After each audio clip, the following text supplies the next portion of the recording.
আমরা এইচএসসি পদার্থবিজ্ঞান প্রথম পত্রে পঞ্চম অধ্যায় কাজ ক্ষমতা শক্তি অধ্যায়ের কর্মদক্ষতা অংশটা করতে যাচ্ছি। এখানে আমি প্রথমে কর্মদক্ষতার কিছু সূত্র তুলে রেখেছি, এখানে প্রথমে আমরা কর্মদক্ষতার কিছু ম্যাথ তুলে রেখেছি। আমরা প্রথমে কর্মদক্ষতার সংজ্ঞা জানবো, কর্মদক্ষতা কি মিন করে, কর্মদক্ষতা দিয়ে কি হিসাবে বিকাশ করা যায়, কর্মদক্ষতা দিয়ে কিভাবে বের করতে হয়, এগুলো আমরা এক এক করে জানবো, তারপর আমরা ম্যাথ করবো। তো এই হচ্ছে আজকে আমাদের টার্গেট। চলো শুরু করি। আমাদের আজকে টপিকের নাম হচ্ছে কর্মদক্ষতা। কর্মদক্ষতার প্রথম লেকচার, কর্মদক্ষতা। প্রথমে আমরা একটু জেনে নিই যে কর্মদক্ষতা কাকে বলে।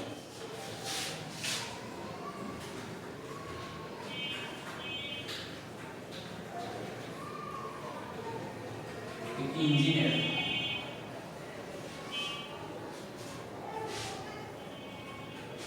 কৃত কাজ ও সরবরাহকৃত শক্তি, কৃত কাজ ও সরবরাহকৃত শক্তি,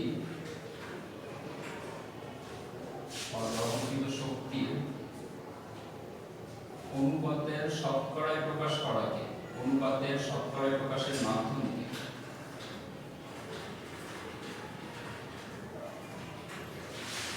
শতকরায় প্রকাশ করার মাধ্যমকে কর্মদক্ষতা বলে।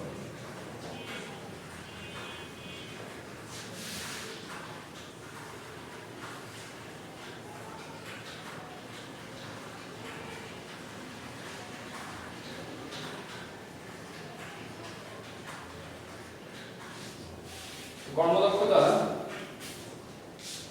সংজ্ঞা তো দেখলাম, সংজ্ঞা পড়ে গিয়ে কিছু বুঝে যাচ্ছে? দেখো তো কি মনে হয়, তোমরা সংজ্ঞা পড়ে বুঝতে পারতেছো কর্মদক্ষতা কি? সংজ্ঞা পড়ে বুঝে যাচ্ছে এটা হচ্ছে ইঞ্জিনের ব্যাপার স্যাপার, ইঞ্জিন, মোটর, জেনারেটর, ইঞ্জিন চালিত যে কোনো কিছু ব্যাপার স্যাপার রিলেটেড এই কর্মদক্ষতার সাথে। সংজ্ঞা পড়ে মোটামুটি একটু আইডিয়া হয়তো করা যাবে। একটি ইঞ্জিনের কৃত কাজ আর সরবরাহকৃত শক্তির অনুপাতের শতকরায় প্রকাশ করার মাধ্যমকে কর্মদক্ষতা বলতেছে। অ্যাকচুয়ালি জিনিসটা হচ্ছে ইনপুট এবং আউটপুটের রেশিও।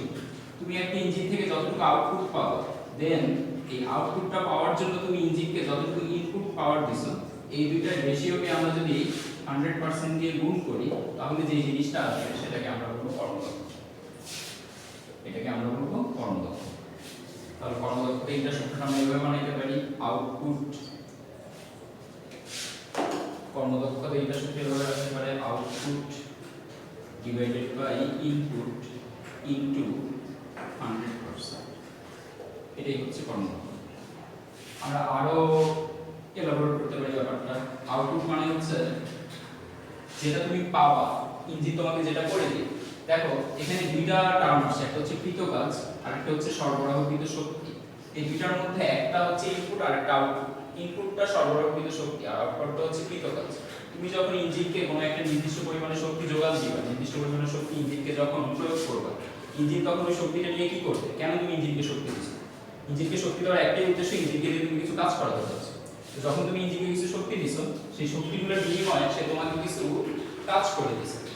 দেখো আমরা এটা জানি যে কাজের এককটা হচ্ছে জুল, শক্তির এককটা হচ্ছে জুল। তো তুমি যখন ইঞ্জিনকে শক্তি দিচ্ছ, সেই শক্তির বিনিময়ে কি করে দিচ্ছে? কাজ। দুইটার জন্য তো হিসাব একই। তুমি ইঞ্জিনকে শক্তি হিসেবে দিচ্ছ 100 জুল, ইঞ্জিন তোমাকে রিটার্ন করতেছে মনে করো 70 জুল। ইঞ্জিন তোমাকে কাজ করে দিচ্ছে 70 জুল।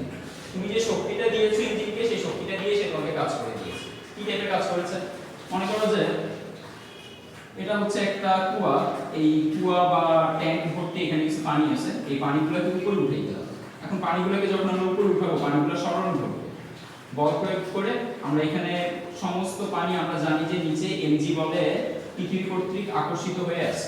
এখন এই পানিকে সরাইতে হইলে, সমবেগে যদি সরাইতে হয়, তাহলে আমাকে উপরের দিকে এমজি পরিমাণে বল দিতে হবে।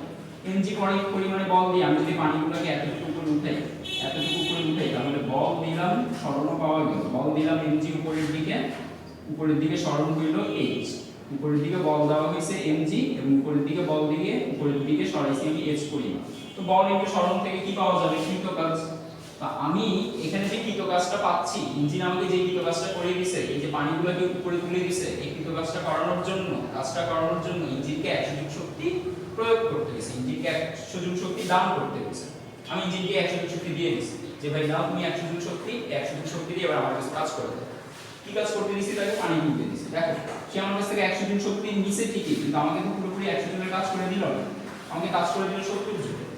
এই যে একটা ইনপুট শক্তির বিনিময়ে আরেকটা আউটপুট শক্তি দেওয়ার তার এই যে পাওয়ার, এই পাওয়ারটাকে আমরা বলি কর্মদক্ষতা। যেমন মনে করো 100 জুল দিলে সে আমাকে 80 জুল রিটার্ন করে দেবে। আমি যদি তাকে 200 জুল দেই সে আমাকে রিটার্ন করে দেবে কত? 70 এর ডাবল 140 জুল। আমি যদি তাকে 100 এর ট্রিপল শক্তি দেই, 300 জুল শক্তি দেই, সে আমাকে রিটার্ন করে দেবে কত জুল? সে আমাকে রিটার্ন করে দিবে 210 জুল। তো এই যে দেখো এখানে শক্তিগুলা সবসময় একটা নির্দিষ্ট অনুপাতে বাড়তেছে, ইনপুটের সাথে আউটপুটটা একটা নির্দিষ্ট অনুপাতে বাড়তেছে। আউটপুট আর ইনপুটের মধ্যে সম্পর্কটা হচ্ছে 100 জুল ইনপুট দিলে আউটপুট পাওয়া যাচ্ছে 70 জুল। এই যে তুমি 100 জুল ইনপুট দিয়ে 70 জুল আউটপুট পাইতেছো, এটাকে আমরা বলতেছি 70%। এই 70% টাই হচ্ছে আমার কর্মদক্ষতা। যখনই আমি শুনি যে আমার কোন একটা ইঞ্জিনের কর্মদক্ষতা হচ্ছে 70%, এর অর্থ আমি বুঝে নেই যে আমি ওই ইঞ্জিনকে যদি 10 জুল দিই সে আমাকে 7 জুল রিটার্ন করবে, 100 জুল দিলে 70 জুল রিটার্ন করবে, 1000 জুল দিলে 700 জুল রিটার্ন করবে। মানে ইনপুট যদি 1000 হয় আউটপুট হবে ওখানে 700। তো এই আউটপুট হিসেবে সে আমাকে অ্যাকচুয়ালি কি দিতেছে? আউটপুট হিসেবে সে আমাকে কিছু কাজ করে দিতেছে, আর ইনপুট হিসেবে তাকে আমি কি দিতেছি? ইনপুট হিসেবে তাকে আমি শক্তি দিচ্ছি। প্রশ্ন হচ্ছে শক্তিটা কোথা থেকে দিচ্ছি আমি ইঞ্জিনকে? আমি শক্তিটা জ্বালানি পুড়িয়ে শক্তি দিতে পারি, বিভিন্ন ধরনের জ্বালানি, গ্যাস টাইপের জ্বালানি, লিকুইড টাইপের জ্বালানি, এগুলো পুড়িয়ে ইঞ্জিনকে শক্তি দিতে পারি। অথবা বিদ্যুৎ লাইন থেকে, বিদ্যুৎ উৎপাদন কেন্দ্র থেকে বা বিদ্যুৎ সোর্স থেকে, ইলেকট্রিক সোর্স থেকে আমি তাকে শক্তি দিতে পারি। সেই শক্তিগুলো সবই জুল হিসাবে আমি ইঞ্জিনকে দিব, ইঞ্জিন আমাকে জুল হিসাবে রিটার্ন করবে। কিন্তু যত জুল আমি ইঞ্জিনকে কোনো একটা সোর্স থেকে এনে দিব, ইঞ্জিন আমাকে তত জুলের কাজ করে কখনোই দিবে না। এই জন্যই ওয়ার্ক এফিসিয়েন্সি ব্যাপারটা আসছে, যে ইঞ্জিন যত বেশি এফিশিয়েন্ট তার ইটার পার্সেন্টেজটা তত বেশি, ইটার ভ্যালুটা তত বেশি। কর্মদক্ষতাকে ইটা দিয়ে প্রকাশ করব। এই ইটার ভ্যালুটা যার যত বেশি ওই ইঞ্জিনটা তত ভালো, ওই মোটরটা তত ভালো, জেনারেটরটা তত ভালো, সেগুলো তত ভালো রিটার্ন করতে পারতেছে। যা নিচ্ছে তার বিনিময়ে তত বেশি রিটার্ন করতে পারতেছে, ইটার মান যত বেশি হবে। তো এখানে আমরা উপরে দেখলাম যে আউটপুট সূত্রের নিচে আছে ইনপুট, এটার সাথে 100% গুণ করলেই এটা হয়ে যাবে। এখন আউটপুটটাকে আমরা কি হিসাবে দেখব? আউটপুটকে আমরা কৃতকাজ হিসাবে দেখব। ইঞ্জিন তোমাকে আউটপুট যেটাই দিবে সেটাকে তুমি কৃতকাজ হিসাবে ধরে নিবে, কৃতকাজ হিসাবে ধরে নিবা। তাহলে তুমি আউটপুটের জন্য উপরে লিখতে পারো কৃতকাজ, আর ইনপুটের জন্য নিচে লিখতে পারো সরবরাহকৃত শক্তি।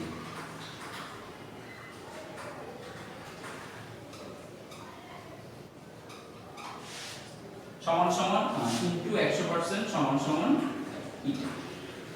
ইঞ্জিন তোমাকে যে কৃতকাজটা করে দিবে সেই কৃতকাজকে তুমি W দিয়ে প্রকাশ করতে পারো, সরবরাহকৃত শক্তি যেটা সেটাকে তুমি E দিয়ে প্রকাশ করতে পারো। W divided by E into 100% equal to হবে ইটা। ওকে, এটা হচ্ছে আমাদের প্রথম সূত্র। এই সূত্রটা শুধুমাত্র আমরা শক্তির উপর ডিপেন্ড করে পেয়েছি। কর্মদক্ষতা দুইটা সূত্র হবে, একটা সূত্র মানে মেইন দুইটা সূত্র হবে, এছাড়া আরো অনেক সূত্র আসবে। মেইন সূত্র দুইটা হবে, একটা হচ্ছে শক্তির উপর ডিপেন্ড করে। আমি ইঞ্জিনকে যদি শক্তি প্রয়োগ করি, আমি যদি ইঞ্জিনকে ইনপুট হিসেবে শক্তি দিয়ে থাকি, তাহলে আউটপুট হিসেবে আমি দেখব কৃতকাজ। আবার ইঞ্জিনকে আমি যদি শক্তি হিসেবে পাওয়ার দিয়ে থাকি, ইঞ্জিনকে যদি ইনপুট হিসেবে আমি পাওয়ার দিয়ে থাকি, তাহলে আউটপুট হিসেবে আমি খুঁজব পাওয়ার। ইনপুট হিসেবে যদি শক্তি দেই, আউটপুটটাও খুঁজব শক্তিতে বা কৃতকাজে। ইনপুট যদি আমি দেখি যে ক্ষমতায় আছে, তাহলে আউটপুটটাও দেখব ক্ষমতাতে। দেখো আমাদের এখানে ইনপুট পাওয়ার যেটা সেটাকে আমরা বলতেছি এনার্জি, এনার্জির ইউনিট হচ্ছে জুল। আবার আউটপুট পাওয়ার যেটা সেটাকে আমরা বলতেছি কৃতকাজ এর একক হচ্ছে জুল। তাহলে আমাদের কৃতকাজের জন্য উপরে আসতেছে জুল, শক্তির জন্য নিচে আসতেছে জুল। জুল জুল কাটাকাটি গিয়ে ইটার ইকুয়েশনে কোনো ইউনিট থাকতেছে না। দেখো কৃতকাজের যে ইউনিট সেটা আছে জুল, শক্তির যে ইউনিট সেটা আছে জুল। জুল জুল গুলা কাটাকাটি গিয়ে আমরা দেখতেছি যে এখানে ইটার কোনো ইউনিট থাকতেছে না, তাহলে ইটা এর কোনো একক নেই, অর্থাৎ কর্মদক্ষতার কোনো একক নেই। কর্মদক্ষতা জাস্ট হচ্ছে একটা পার্সেন্টেজ, কর্মদক্ষতা জাস্ট একটা পার্সেন্টেজ, কর্মদক্ষতা is just a percentage.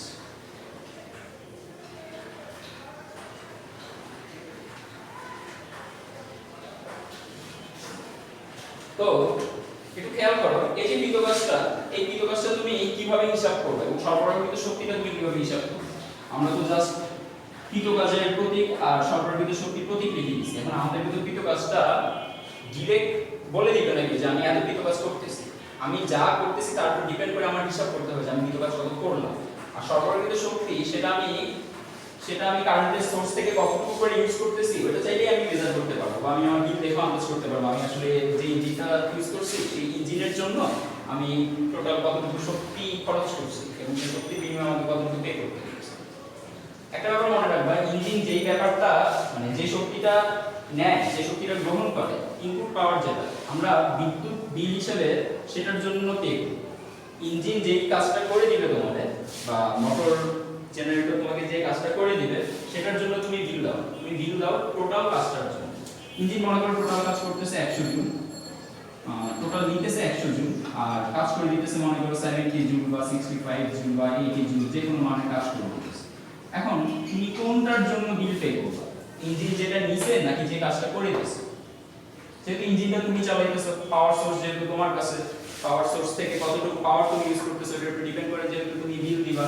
এবং ইঞ্জিন পাওয়ার সোর্স থেকে 100 জুল নিতেছে, তার মানে পাওয়ার সোর্স তোমাকে বিল দিবে 100 জুলের, তুমি 100 জুলই পে করতে বাধ্য, 100 জুলের খরচই পে করতে বাধ্য। তাহলে আমরা বলতে পারি ইঞ্জিন আমার কাছ থেকে যে শক্তিটা নিচ্ছে আমরা সেটার জন্য খরচ করি, কিন্তু বিনিময়ে কি আমি সেই খরচের সমান রিটার্ন পেতেছি? আমি খরচ করতেছি 100 জুলের, রিটার্ন কি 100 জুলের জন্য পাইতেছি? তা তো পাইতেছি না। তো আমার এই খরচ যেটা করতেছি তার বিনিময়ে আমি যে কিছু লস করতেছি, এই লসটা কোথায় যায়? মনে করো একটা ইঞ্জিনকে যখন তুমি 100 জুল শক্তি দাও, একটা ইঞ্জিনকে যখন তুমি ইনপুট হিসেবে 100 জুল শক্তি প্রদান করো, এই 100 জুল শক্তির মধ্যে সে মনে করো 5 জুল শক্তি ভাইব্রেশনে নষ্ট করে। যে কোনো ইঞ্জিনকে চালাইলে দেখবো আমগুলি দেখবে সেটা কাঁপতে থাকে, এই কাঁপার জন্য কিছু শক্তি দাও।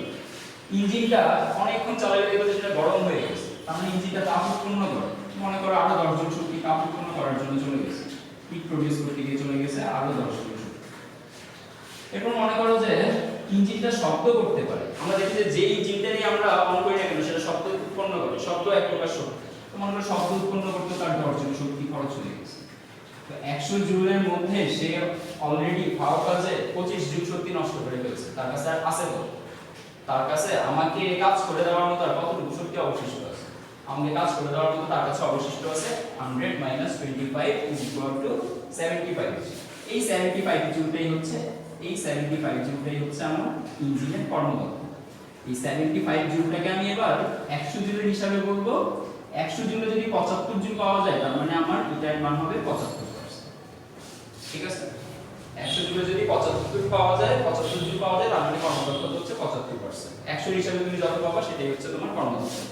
এটা অ্যাকচুয়ালি একটা ঐকিক নিয়ম। ঐকিক নিয়মটা কি রকম? মনে করো তুমি দেখো আমরা এই সূত্রটা ঐকিক নিয়ম থেকে বের করতে পারি, দেখে নাও, দেখলে ভালো, সমস্যা নেই। মনে করো তুমি ইঞ্জিনকে ইনপুট হিসেবে দিয়েছো ই পরিমাণে শক্তি, ই জুল শক্তি দেওয়ায় ই জুল শক্তি হতে রিটার্ন পাওয়া যায়, আমরা এভাবেই লিখি তাতে বুঝতে সুবিধা হবে। ই জুল শক্তি হতে রিটার্ন পাওয়া যায় কত? দেখো ইনপুট ছিল যখন ই, আউটপুট তখন পাওয়া গেছিল ডব্লিউ, উপরে কে থাকে? আউটপুট, আর নিচে কে থাকে? ইনপুট। তাহলে ইনপুট যখন ই, আউটপুট তখন ডব্লিউ, তাহলে আমরা বলতে পারি ই জুল শক্তি হতে রিটার্ন পাওয়া যায় ডব্লিউ জুল। ঠিক আছে? ডব্লিউ জুল কাজও বলতে পারো, শক্তিও বলতে পারো, কোনো সমস্যা নেই। ই জুল শক্তি থেকে রিটার্ন পাওয়া যায় ডব্লিউ জুল কাজ। তাহলে সুতরাং আমরা বলতে পারি 1 জুল শক্তি হতে রিটার্ন পাওয়া যাবে, নিচে চলে যাবে ই, উপরে চলে যাবে ডব্লিউ। এবার দেখো এখানেও জুল আছে, ডব্লিউ এর একক, এনার্জির একক জুল আছে, এনার্জি এবং ওয়ার্কের ইউনিট দুটো পরস্পর কাটাকাটি গিয়ে এখানে শুধু থাকতেছে W/E, মানে জাস্ট একটা ভ্যালু থাকবে, এর পাশে কোনো ইউনিট থাকবে না, ইউনিট কাটাকাটি চলে গেছে। এবার আমরা যদি শতকরায় প্রকাশ করতে চাই তাহলে কি করতে হবে? শতকরায় প্রকাশ করার জন্য ওই নিয়মটাকে এবার 100 দিয়ে হিসাব করতে হবে। তাহলে আমরা বলবো এখন 100 জুল শক্তি হতে রিটার্ন পাওয়া যাবে W/1 ই ইনটু 100।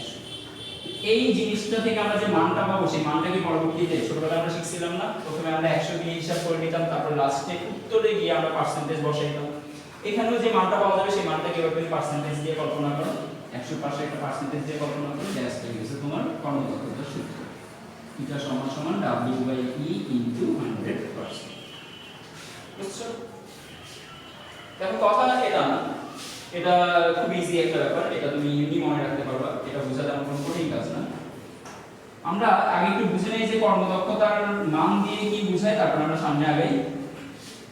এই অংশটা সহজ, এই অংশটা তোমাদের বুঝতে তেমন সমস্যা হওয়ার কথা না, তোমরা এই অংশটা আগেও দেখে আসছো, এসএসসি লেভেলেও এটা ছিল। তখন তোমরা এই টাইপেরই ম্যাথ দেখছো, এখানে যে টাইপের ম্যাথগুলো আছে সেই টাইপের ম্যাথগুলো তোমরা এসএসসি লেভেলেও দেখে আসছো। তো এবার অনেকে একটা কোশ্চেন লিখে, এটা অনেক সময় অনুধাবন হিসেবে আসে, যে কোন একটি ইঞ্জিনের কর্মদক্ষতা 70% বলতে কি বোঝায়, কোন ইঞ্জিনের কর্মদক্ষতা 70% বলতে কি বোঝায়। আমরা ডাইরেক্ট অ্যানসারটাই লিখি, কোন ইঞ্জিনের কর্মদক্ষতা 70% বলতে বোঝায়, কোন ইঞ্জিনের কর্মদক্ষতা 70% বলতে বোঝায় ইঞ্জিনকে 100 জুল শক্তি প্রদান করলে সেটি 70 জুল কাজ সম্পূর্ণ করে, 70 জুল কাজ সম্পূর্ণ করে। এটাই হচ্ছে 70% এর মিনিং। কোন ইঞ্জিনের কর্মদক্ষতা 70%, এর অর্থ হচ্ছে একে 100 জুল শক্তি প্রদান করলে 70 জুল কাজ সম্পন্ন করে। অথবা তুমি এটাকে আমরা জুলের হিসাবে যদি বলি বলা যাবে, আবার চাইলে আমরা ওয়াটের হিসাবে বলতে পারি, মানে আমরা শক্তি থেকে ক্ষমতা থেকে যদি গিয়ে বলি তাও ব্যাপারটা একই, যে কোনো ইঞ্জিনের কর্মদক্ষতা 70% বলতে বোঝায় ইঞ্জিনটা 100 ওয়াট ক্ষমতা, ইঞ্জিনকে 100 ওয়াট ক্ষমতা প্রদান করলে সেটি 70 ওয়াট ক্ষমতার সমপরিমাণ কাজ করে দেয়। 70 ওয়াট সমপরিমাণ ক্ষমতার 70 ওয়াট সমপরিমাণ ক্ষমতার কাজ করে। ঠিক আছে? তো কর্মদক্ষতাতে এখানে যে কর্মদক্ষতা আছে, কর্মদক্ষতাতে একটা সূত্র অলরেডি আমরা দেখছি, ইটা সমান সমান W/E ইনটু 100%। এখানে মানগুলো কিভাবে বের করব, কোশ্চেন ছিল একটু আগে আমাদের, এই কোশ্চেনটার অ্যানসার আমরা এবার একটু বুঝে আনি। W/E ইনটু 100% ইনটু 100%, এটা ছিল আমাদের ইটা এর মান, ইটা এর সূত্র।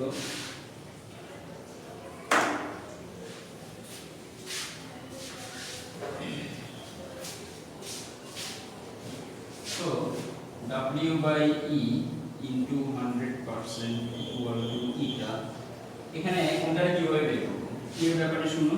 ই ডাইরেক্ট দেওয়া থাকে, ই ডাইরেক্ট দেওয়া থাকে,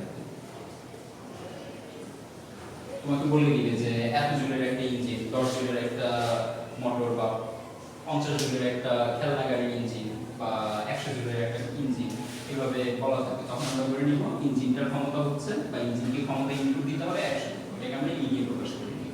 অনেকে তোমরা ই এর জায়গায় W ধরো, W এর জায়গায় W প্রাইম ধরো, তখন সূত্রটা তোমাদের এরকম হয়, এটা সমান সমান W prime divided by W into 100%। কোনো সমস্যা নেই, একই কথা ইউজ করতে পারো। তো ই ডাইরেক্ট দেওয়া থাকবে, কাকে তোমার খুঁজে বের করতে হবে, কার মানটা তোমার খুঁজে নিজের মাথা খাটিয়ে বের করতে হবে, সেটা হচ্ছে W। কৃতকাজ বের করার জন্য খুব মন দিয়ে শোনো, কৃতকাজ বের করার জন্য অনেক ধরনের কৌশল তোমার জানতে হবে। কৃতকাজ বের করার জন্য অনেক ধরনের কৌশল জানতে হবে। পঞ্চম অধ্যায়ে আমরা কৃতকাজের জন্য অনেক ধরনের কৌশল জেনেছি। এখানে আমি যে ম্যাথগুলো নিয়ে রেখেছি, ম্যাথের মধ্যেও কৃতকাজের জন্য দেখবো যে আমরা অনেক ধরনের কৌশল, আমরা অনেক ধরনের সিস্টেম আমরা অ্যাপ্লাই করছি। কৃতকাজের জন্য কি কি সিস্টেম থাকতে পারে তার একটা আইডিয়া তোমাকে দিয়ে দেব। মনে করো কোনো একটা, প্রথমেই বলছিলাম, একদম প্রথমে একটা एग्जांपल দিছিলাম, যে মনে করো কোনো একটা ট্যাঙ্কি বা কোনো একটা কুয়া বা কোনো একটা জায়গায় বা বিশাল একটা পাত্রে বা কোনো একটা পুকুরে চৌবাচ্চায় কিছু পানি রাখা আছে। এই যে পানিগুলো রাখা আছে, পানিগুলো উঠানোর জন্য একটা ইঞ্জিন বসাইতে হবে। আমরা এখানে একটা ইঞ্জিন বসাই। ইঞ্জিনটা কি করবে, ইঞ্জিনটা একদম নিচ পর্যন্ত যাবে তার পাইপ, ঠিক আছে। ইঞ্জিনটা কি করবে, এখান থেকে পানি টান দিয়ে তুলবে। পানি টান দিয়ে তুলে এখান থেকে পানিটারে উপরে উঠাবে।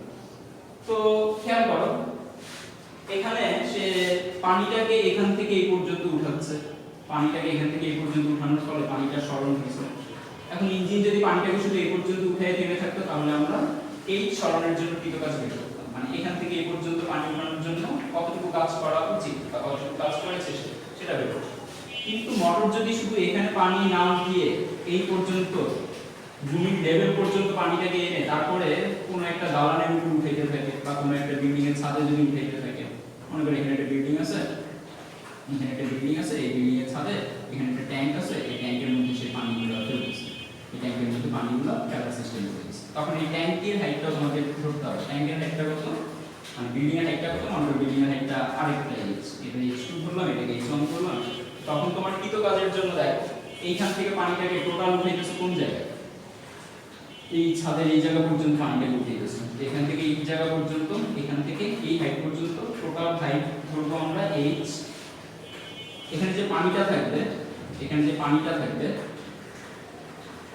একটা নিচে ফেললাম, এখানে যে পানিগুলো থাকবে এই পানিগুলোর ভর, শুনো পানির ভর যেটা, পানির ভর যেটা নরমালি দেওয়া থাকবে, নরমালি দেয়া থাকতে পারে, অথবা পানির যে ভরটা, এই ভরটা পানির আয়তনের মাধ্যমে তোমাকে বলে দিবে, মানে যে পাত্রে পানিটাকে রাখা আছে সেই পাত্রের এমন এমন কিছু ইনফরমেশন তোমাকে বলে দিবে যে ইনফরমেশনগুলোকে ব্যবহার করে তুমি পাত্রের আয়তন বের করতে পারো। যেমন মনে করো তোমার পাত্রটা যদি 4 কোণাকার হয় তাহলে পাত্রটার দৈর্ঘ্য প্রস্থ উচ্চতা বলে দিবে, অর্থাৎ আয়তাকার ঘনবস্তু টাইপের পাত্র বলে দৈর্ঘ্য প্রস্থ উচ্চতা বলে দিবে, নোট করে বলে কথা শুনে নোট করো। যখন পাত্রটা আয়তাকার ঘনবস্তু হবে তখন তার দৈর্ঘ্য প্রস্থ উচ্চতা বলে দিবে। পাত্রটা যদি সিলিন্ডার আকৃতির হয়, কুয়াগুলা যেমন হয় আর কি, তখন তার উচ্চতা আর ব্যাসার্ধ বলে দিবে। আবার মোটামুটি একটাই বেশি না আগে পাত্রটার এই যে আয়তন, এই আয়তনের সাথে আমরা জানি কোন একটা বস্তুর ভর বের করার জন্য বা ঘনত্ব বের করার জন্য সূত্র হচ্ছে রো সমান সমান m divided by v, mass divided by volume. মাসকে ভলিউম দিয়ে ভাগ করলে পার ভলিউমে, পার মিটার কিউবে কতটুকু মাস আছে সেটা জানা যায়। পার মিটার কিউবে যতটুকু মাস আছে সেটাকে আমরা ডেনসিটি বলি। এই যে ডেনসিটিটা, এই ডেনসিটিটা সব সময় পানির জন্য আমাদের মুখস্থ থাকে। পানির density always 1000 kilogram per metre cube. এই মাত্র আমরা ভলিউমটা বের করলাম। এই পাত্রের যে শেপ, সেই শেপের ইনফরমেশনগুলো থেকে পাত্রের দৈর্ঘ্য প্রস্থ উচ্চতা দিয়ে দিলে আয়তাকার ঘনবস্তু দিয়ে হিসাব করে দিল। পাত্রটা সিলিন্ডার আকৃতি বলে দিলে পাই r স্কয়ার h দিয়ে পাত্রের আয়তন হিসাব করে দিল। পাত্রের আয়তন বের করব আমরা, প্রশ্নে যে মানগুলো দেওয়া আছে দৈর্ঘ্য প্রস্থ উচ্চতা বা উচ্চতা ব্যাসার্ধ যে মানগুলো দেওয়া থাকে সেই মানের সাহায্যে আমরা এই v এর মানটা বের করব। পানির কত মুখস্থই থাকে, রো এর সাথে d গুণ করে আমরা পানির ভর পেয়ে যাব। ঠিক আছে, তো এখানে ভর নরমালি দেওয়া থাকতে পারে অথবা নির্ণয় করে নিতে হতে পারে, নির্ণয় করে নিতে হতে পারে। তখন তোমাকে নির্ণয় করে নিতে হবে, তখন তোমার কি কি লাগবে, তখন তোমার দেখতে হবে, শুধু নোট করো, তখন তোমার দেখতে হবে পাত্রটার আকৃতি কি, পাত্রটির আকৃতি কি রকম। এবার আকৃতি অনুযায়ী তুমি আয়তন নির্ণয় করবে, পাত্রটির যে আয়ত আকৃতি, এই আকৃতি অনুযায়ী আয়তন নির্ণয় করবে। আয়তন মানে হচ্ছে v। এবার v এর সাথে তুমি পানির যে ঘনত্ব সেটা গুণ করলেই পাত্রের মধ্যে কয় কিলোগ্রাম পানি আছে সেটা তুমি জেনে যাবে। তো দেখো এবার তুমি কতটুকু কৃত কাজ করলে এটা খুব ইজিলি তুমি এবার জেনে যাবে। তুমি m জেনে গেছো পাত্রের, পাত্রের পানিটাকে এইখান থেকে টোটাল এই পর্যন্ত উঠাইছিলা এই উচ্চতায়, এবং এবং তুমি যেই দিকে উঠাইতেছো সেই দিকটা হচ্ছে অভিকর্ষ ত্বরণের বিপরীত দিকে, এজন্য অভিকর্ষের সমান বল তোমাকে দিতেই হবে। কনসেপ্টটা কি, একদম সিম্পল কনসেপ্ট, কনসেপ্টটা বুঝানো। এখানে যে পানিগুলো আছে এই পানিগুলো অলরেডি পৃথিবী কর্তৃক আকর্ষিত, পৃথিবী অলরেডি পানিগুলোকে পানির ওজনের সমান বলে আকর্ষণ করছে। তো আমরা পানির ভর যদি m বের করতে পারি, সেই m ইনটু g করলে আমরা জেনে যাব পৃথিবী পানিকে কত বলে আকর্ষণ করে ধরে রাখছে, নড়তে চড়তে দিতেছে। সেই বলটার সমান বল তুমি যদি উপরের দিকে প্রয়োগ করো, সেই বলের সমান বল যদি তুমি উপরের দিকে প্রয়োগ করো, তাহলে পানিটাকে তুমি ধীরে ধীরে ধীরে ধীরে উপরে তুলে নিয়ে যেতে পারো। পানিটার এখানে স্পিড থাকবে না, মানে স্পিড থাকবে, স্পিড গ্র্যাজুয়ালি বাড়বে, সমবেগে পানি উপরে উঠবে। এবং এই mg বলে তুমি পানিটাকে কতটুকু উপরে উঠাইছো, পানিটাকে টোটাল উপরে উঠাইছো এখান থেকে এই পর্যন্ত, এই যে পানিটাকে এখান থেকে এই পর্যন্ত উঠাইছো এটাকে ধরে নিছো h, তাহলে তুমি কৃত কাজ কতটুকু করলা, mg। এটাকে আমরা অন্যভাবেও চাইলে বুঝে নিতে পারি যে পানি যখন এখানে ছিল তখন পানির বিভব শক্তি ছিল 0, এখান থেকে যখন পানিকে এই উচ্চতায় উঠানো হয়েছে তখন পানির বিভব শক্তির পরিবর্তন হয়েছে mgh। আমরা জানি কৃতকাজ মানে হচ্ছে বিভব শক্তির পরিবর্তন। আমরা জানি কৃতকাজ হচ্ছে delta of potential energy. Delta মানে হচ্ছে চেঞ্জ বোঝায়, আর পটেনশিয়াল এনার্জি মানে বিভব শক্তি। চেঞ্জ ইন পটেনশিয়াল এনার্জি মানে হচ্ছে বিভব শক্তির পরিবর্তন। তো আমরা বলতে পারি বিভব শক্তির পরিবর্তনটা হচ্ছে এক প্রকারের কৃতকাজ। আর বিভব শক্তির পরিবর্তন মানে কি? বিভব শক্তির পরিবর্তন মানে সূত্র হচ্ছে mgh। তাহলে w সমান সমান আমরা mgh পাই। তো w আমরা ম্যাক্সিমাম টাইমে mgh দিয়ে বের করে নিব। ওকে, তাহলে দেখো আমাদের সূত্র এখন তেমন কঠিন হলো না। w যদি আমরা বের করতে পারি, e তো নিচে डायरेक्टली জানাই থাকবে, তাহলে সূত্র আসবে mgh divided by e into 100% is equal to eta. ব্যাস হয়ে গেছে আমাদের প্রথম সূত্রের ব্যাখ্যা, প্রথম সূত্রের ডিটেইলস। এবার একটু ছোট্ট কথা অ্যাড করলে আমরা দ্বিতীয় সূত্রটা বুঝে যাব। দেখো তো পানিটাকে যখন এখান থেকে উপরে তোলা হয়েছে তখন কিছুটা টাইম লাগছে না? এমন তো না যে তুমি কোনো সময় ছাড়া পানিটাকে উপরে তুলে ফেলছো। পানিটাকে নিচ থেকে উপরে তোলার সময় একটা সময় লাগছে, ন্যূনতম একটা সময় লাগছে। এই সময়টা খুব মনোযোগ দিয়ে শুনো। এই সময়টা তুমি যতক্ষণ ইঞ্জিন চালু রাখছো ততক্ষণ ইঞ্জিন তোমার কাছ থেকে ইনপুট পাওয়ার নিছে এবং তোমাকে আউটপুট কাজ করে দিচ্ছে। তো আমরা ব্যাপারটা কি এভাবে বলতে পারি, তুমি ইঞ্জিনকে যতক্ষণ ধরে ইনপুট পাওয়ার দিবা, তুমি ইঞ্জিনকে ইনপুট, মনে করো তুমি ইঞ্জিনকে ইনপুট পাওয়ার প্রদান করছো টি সময় ধরে, তাহলে সে আউটপুট কাজও করে দিবে কত সময় ধরে? টি সময় ধরে। এই সিম্পল ব্যাপার, নরমালি বোঝার চেষ্টা করো, খুবই সিম্পল ব্যাপার। একটা গাড়ির ইঞ্জিন তুমি 2 সেকেন্ড চালু রাখছো, গাড়িটা তো 2 সেকেন্ড ধরেই চলবে, 2 সেকেন্ড পরে তার চলবে না। হ্যাঁ বলতে পারো এখন যে চাকা তো গড়াবে, এখন সেটা তার ইঞ্জিন চালাচ্ছে না, তাই না? বল দিয়ে তো গাড়িটাকে এখন চালানো হচ্ছে না। আচ্ছা থাক, এটা একটু কন্ট্রোভার্সিয়াল एग्जांपल হয়ে যেতে পারে, আমরা অন্য एग्जांपल খুঁজে বের করি। মনে করো যে একটা পানির পাম্প তুমি যতক্ষণ ধরে অন রাখবা ঠিক ততক্ষণ ধরেই তো সে পানি তুলবে। সুইচটা বন্ধ করে দেওয়ার সাথে সাথে সে পানি তোলা বন্ধ করে দিবে। তাহলে তুমি ইনপুট যত সেকেন্ড ধরে তারে দিছো, সে আউটপুট কাজটা তোমাকে তত সেকেন্ড ধরে করে দিচ্ছে, তাই না? তো একটু আগে আমি যে W কাজটা করেছিলাম, আমার যে কৃত কাজটা ছিল W, ওয়ার্ক ডান, W যেটা ছিল সেই ওয়ার্ক ডানকে আমরা যদি T দিয়ে ভাগ করি, অর্থাৎ আমি এই কাজটা করার জন্য যতটুকু সময় আমার লেগেছে সেই সময়টা দিয়ে যদি আমি ভাগ করি, তাহলে আমি যে জিনিসটা পাবো সেটাকে বলবো T আউটপুট, অর্থাৎ আউটপুট পাওয়ার। আমরা জানি কাজকে সময় দিয়ে ভাগ করে পাওয়ার আসে, তো এখানে কৃত কাজকে আমি সময় দিয়ে ভাগ করে পাওয়ার পেলাম। এখন কৃত কাজটা কি ছিল, ইনপুট নাকি আউটপুট? কৃত কাজটা ছিল আউটপুট, যেহেতু কৃত কাজটা আউটপুট ছিল এজন্য আমরা এই পাওয়ারকে বলবো আউটপুট পাওয়ার। আবার আমি কারেন্টের লাইন থেকে প্রতি সেকেন্ডে এভাবে হিসাব করব যে মনে করো ইঞ্জিনটা আমি 10 সেকেন্ড যাবত আমি ইনপুটটা পাইছি, মনে করো টি এর মান হচ্ছে 10 সেকেন্ড। তো 10 সেকেন্ড যাবত আমি আমার ইঞ্জিনটাকে চালু রেখেছি। 10 সেকেন্ড যাবত একটা ইঞ্জিন যখন আমি চালু রেখেছি তখন ইঞ্জিনটা টোটাল আমার কাছ থেকে শক্তি নিয়েছিল 1000 জুল। এখন 10 সেকেন্ড যাবত 10 সেকেন্ড ধরে ইঞ্জিনকে অন রাখার পরে ইঞ্জিন আমার কাছ থেকে টোটাল 1000 জুল শক্তি নিয়েছে। 1000 জুল শক্তি নিয়ে এইখান থেকে এই হিসাব থেকে 1000 জুল শক্তি নিয়ে সে 1 সেকেন্ডে কতটুকু নেয়? 10 সেকেন্ডে 1000 জুল। এই হিসাব থেকে 1 সেকেন্ডে সে কতটুকু নেয়? 1 সেকেন্ডে নেয় 100 জুল। এটাকে আমরা বলবো 1 সেকেন্ডে যে 100 জুল নেয় এটাকে আমরা বলবো 100 ওয়াট। এই 100 ওয়াটটাকে আমরা প্রকাশ করব P আউট ইনপুট। ওকে, তো P ইনপুট ব্যাপারটা কি? তোমার কাছ থেকে যে এনার্জিটা সে নিচ্ছে সেই এনার্জিটা ইনপুট যতক্ষণ দিচ্ছে ঠিক ততক্ষণ ধরে, মানে আউটপুট যতক্ষণ ধরে দিচ্ছে ঠিক ততক্ষণ ধরে ইনপুটটাও দিবে, এটা ধরে নিয়ে আউটপুটের জন্য যে টাইম দিয়ে কাজকে ভাগ করছিল সেই টাইম দিয়ে তুমি ইঞ্জিনের প্রদত্ত শক্তিটা বা ইঞ্জিনকে যে এনার্জিটা দিছো সেই এনার্জিটা ভাগ করে দিবা, তাহলে তুমি যে জিনিসটা পাবা সেটা হচ্ছে P ইনপুট। তো দেখো আমরা প্রথমেই লিখছিলাম, একদম প্রথমে সূত্রের মেইন কনসেপ্ট হচ্ছে output divided by input into 100, এটাই হচ্ছে ইটা। তো এখন আউটপুট পাওয়া গেছে কোনটা? P আউটপুট পাওয়া গেছে, আবার T ইনপুট পাওয়া গেছে, এটার সাথে আমরা 100% গুণ দিয়ে দিলেই ইটা পেয়ে যাব।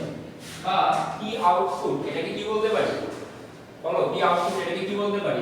W/T। আর T ইনপুট এটার ব্যাপারে এনার্জির মতই বলবো যে P ইনপুটটাও डायरेक्ট দেওয়া থাকবে, একটা ইঞ্জিনের ক্ষমতা কত সেটা প্রশ্নে সরাসরি বলা থাকবে। এভাবে বলা থাকবে যে 5 HP এর একটি ইঞ্জিন 2 kW কিলোওয়াটের একটি ইঞ্জিন, 0.5 কিলোওয়াটের একটি ইঞ্জিন এরকম কাজ করে, বা 10 হর্স পাওয়ারের একটি ইঞ্জিন ভূমি থেকে 10 কেজি পানিকে 10 মিটার উপরে তুলতে 10 সেকেন্ড সময় নেয়। তো এই যে আমাকে বলে দিচ্ছে এত হর্স পাওয়ার, 10 হর্স পাওয়ার, এই 10 হর্স পাওয়ারই হচ্ছে আমার ইনপুট ইঞ্জিনের পাওয়ার, মানে ইনপুট পাওয়ারের মান। ইনপুট পাওয়ারের জায়গায় আমি তখন বসিয়ে দেব 10 এইচপি, 10 এইচপি কে ওয়াটে কনভার্ট করে দেব।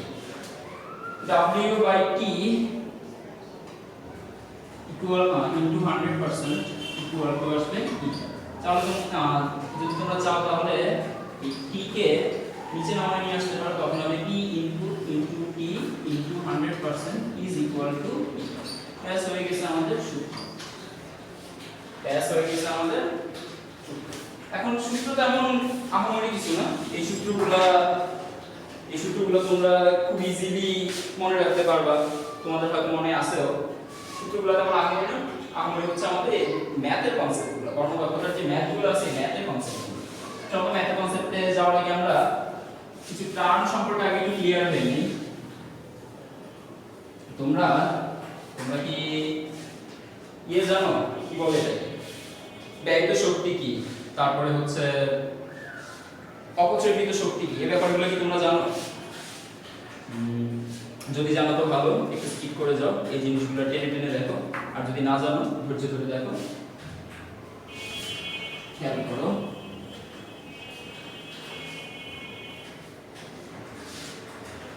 মনে করো আমরা ধরে নিলাম যে আমাদের কাছে একটা ইঞ্জিন আছে, ইঞ্জিনটা হচ্ছে 2 কিলোওয়াট। আমাদের কাছে একটা ইঞ্জিন আছে, ইঞ্জিনটা হচ্ছে 2 কিলোওয়াট, মানে এর ইনপুট পাওয়ার হচ্ছে 2 কিলোওয়াট। আমাদের কাছে যে ইঞ্জিনটা রয়েছে সেই ইঞ্জিনের ইনপুট পাওয়ার হচ্ছে 2 কিলোওয়াট। ওকে, ইঞ্জিনটাকে আমরা কত সেকেন্ড ধরে চালাবো? যত সেকেন্ড ধরে আমার কাজ কমপ্লিট না হয়, মনে করো যত সেকেন্ড ধরে আমার ট্যাঙ্কি না পূর্ণ হয়, আমার পানি ট্যাঙ্ক পূর্ণ করতে হবে, যতক্ষণ ধরে না আমার পানি দিয়ে ট্যাঙ্কি পূর্ণ হইতেছে ততক্ষণ পর্যন্ত আমি চালু রাখবো, ততক্ষণ ধরে আমি ইনপুট দিই। মনে করো আমার কোনো একটা ট্যাঙ্কি পূর্ণ করার জন্য সময় লাগে হচ্ছে 10 সেকেন্ড, টাইমটা হচ্ছে 10 সেকেন্ড। এই 10 সেকেন্ড যাবত আমি ইনপুট দিব এবং 10 সেকেন্ড যাবত আমি আউটপুট পাবো। ইনপুটের জন্য টাইম যেটা, আউটপুটের জন্য টাইমটাও সেটাই।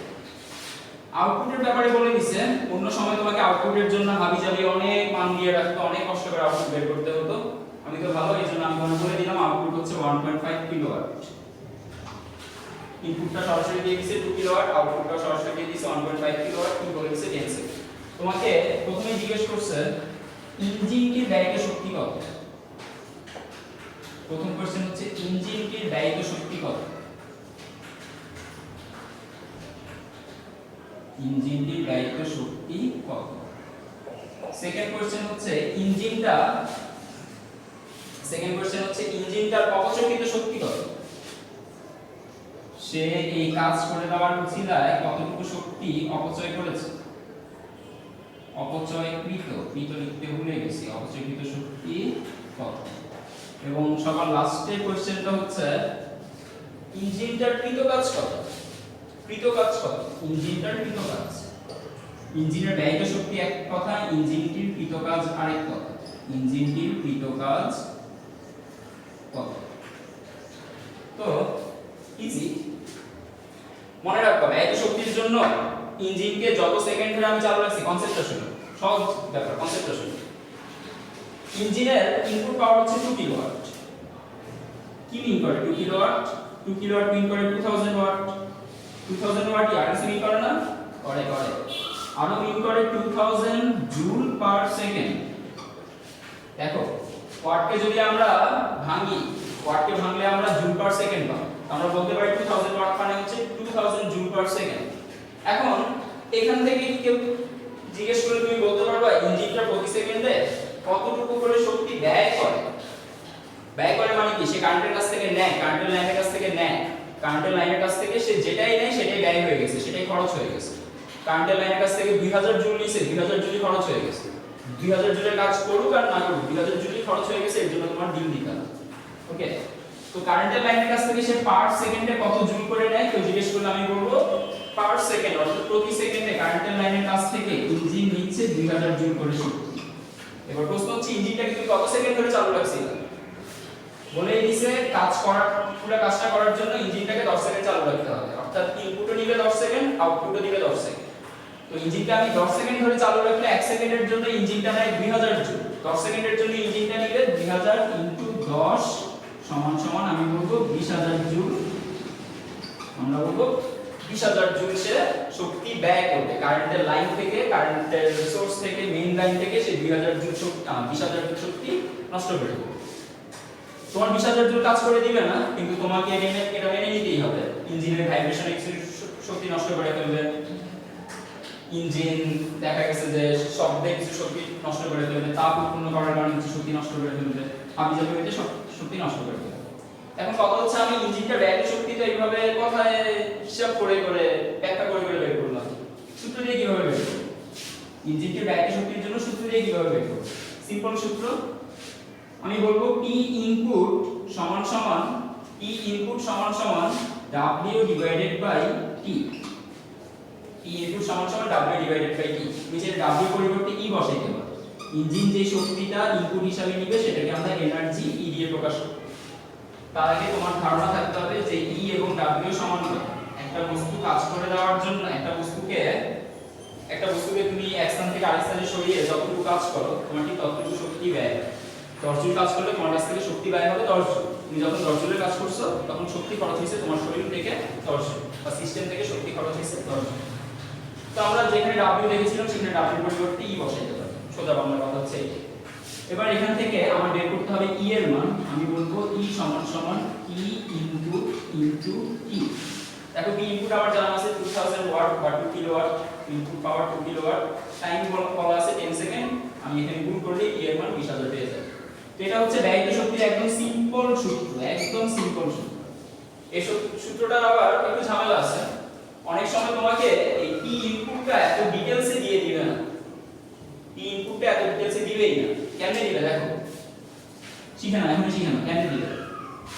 অনেক সময় কি করবে, তোমাকে ইটার ইনফরমেশন গুলো একটা করে দিবে। ইটা সমান সমান P আউটপুটের জন্য ইনফরমেশন দিবে, অর্থাৎ সে যে কাজটা করছে সেই কাজটা কত সেকেন্ড ধরে করছে এটার ইনফরমেশন তোমাকে দিয়ে দিব। এখান থেকে তুমি P আউটপুট বের করতে পারবে। দেন তোমাকে ইটার ভ্যালুটা বলে দিবে। এটা বের করার জন্য যা যা দরকার সব দিয়ে দিছে। ইটা বের করার জন্য ইটার মানটা ডাইরেক্টলি দিয়ে দিছে, বলে দিছে যে এটা হচ্ছে 70% বা 80%। তোমাকে এই ইনফরমেশনগুলো থেকে আলাদা করে P ইনপুট প্রথমে বের করতে হবে। এখানে 100% থাকবে। এখন তুমি একটা ট্রিক্স মাথায় রাখবা, খুবই গুরুত্বপূর্ণ ট্রিক্স। যখন তুমি ইটাকে নির্ণয় করতে যাচ্ছ না, মানে ইটা সমান সমান 80%, ইটা সমান সমান 70%, এটা নির্ণয় করতে যাচ্ছ না, বরং ইটার মানটাকে বসিয়ে তুমি অন্য কিছু নির্ণয় করবা, P আউটপুট বা অথবা P ইনপুট নির্ণয় করবে। এরকম যদি হয় তখন তুমি আগে ইটার যে পার্সেন্টেজের মানটা দিয়ে রাখবে। মনে করো ইটার মানটা দিয়ে দিছে প্রশ্নে 80%। এই 80% ভ্যালুটাকে তুমি 100 দিয়ে ভাগ করে 80% মানে হচ্ছে 80/100। সোজা কথা, যে কোনো পার্সেন্টেজ মানে হচ্ছে 80% মানে হচ্ছে 80%। সেন্ট কথাটার অর্থ হচ্ছে 100। তো 80% এই কথাটার মানে হচ্ছে 80/100, অর্থাৎ 80/100। 80/100 মানে হচ্ছে 80/100। এখান থেকে তুমি ভাগাভাগি করলে তুমি পাবা 0.8। তুমি প্রথমেই ইটার ভ্যালুটা 100 দিয়ে ভাগ করে তারপরে এখানে এনে রাখো। এমন না যে তুমি পার্সেন্টেজে এনে রাখো। পার্সেন্টেজে এনে রাখলে এখানে পার্সেন্ট রাখতে হবে, একটু ভেজাল আছে, ক্যালকুলেশনে হয়তো ঝামেলা করবে। এইজন্য এই টাইপের ম্যাথে যেখানে কি ইনপুটটা সরাসরি দেওয়া নেই, ইটার ভ্যালু দেওয়া আছে, আউটপুটের মান বের করার জন্য, কৃত কাজের মান বের করার জন্য m এর কাহিনী বলে দিয়েছে, g এর কাহিনী বলে দিয়েছে, h এর কাহিনী বলে দিয়েছে, t দিয়ে দিয়েছে। ওইখান থেকে আমি w জানছি, p দিয়ে ভাগ করে আউটপুট জানছি।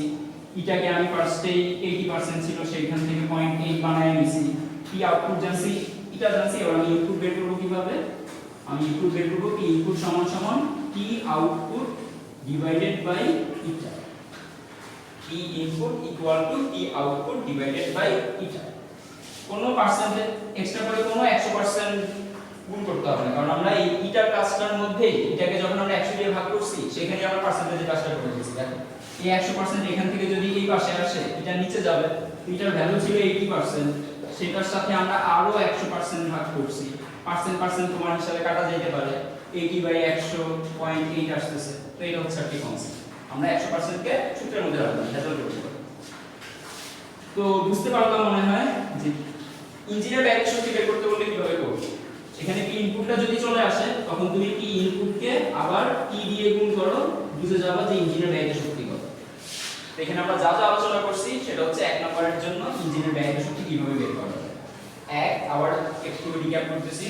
প্রথমত হচ্ছে ইঞ্জিনের ব্যয়িত শক্তি বের করার জন্য দেখতে হবে যে ডিরেক্ট ইঞ্জিনের আউটপুটটা দেওয়া আছে।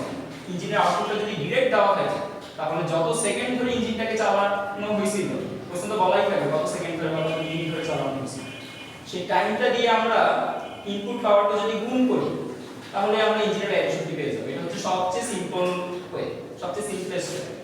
আর একটু হয়তো কাজকর্ম করে নিতে হবে যদি তোমার কি ইনপুটটা সরাসরি দেওয়া না থাকে, সেক্ষেত্রে তুমি আউটপুটটা খুঁজে নিবা যে আউটপুটের ভ্যালু দেওয়া আছে কিনা। আউটপুট পাওয়ার অর্থাৎ আউটপুট পাওয়ারকে বাংলায় কি বলবে, আমরা তো বাংলায় কি বলবে, আউটপুট পাওয়ারকে বাংলায় বলবে লব্ধ কার্যকর ক্ষমতা।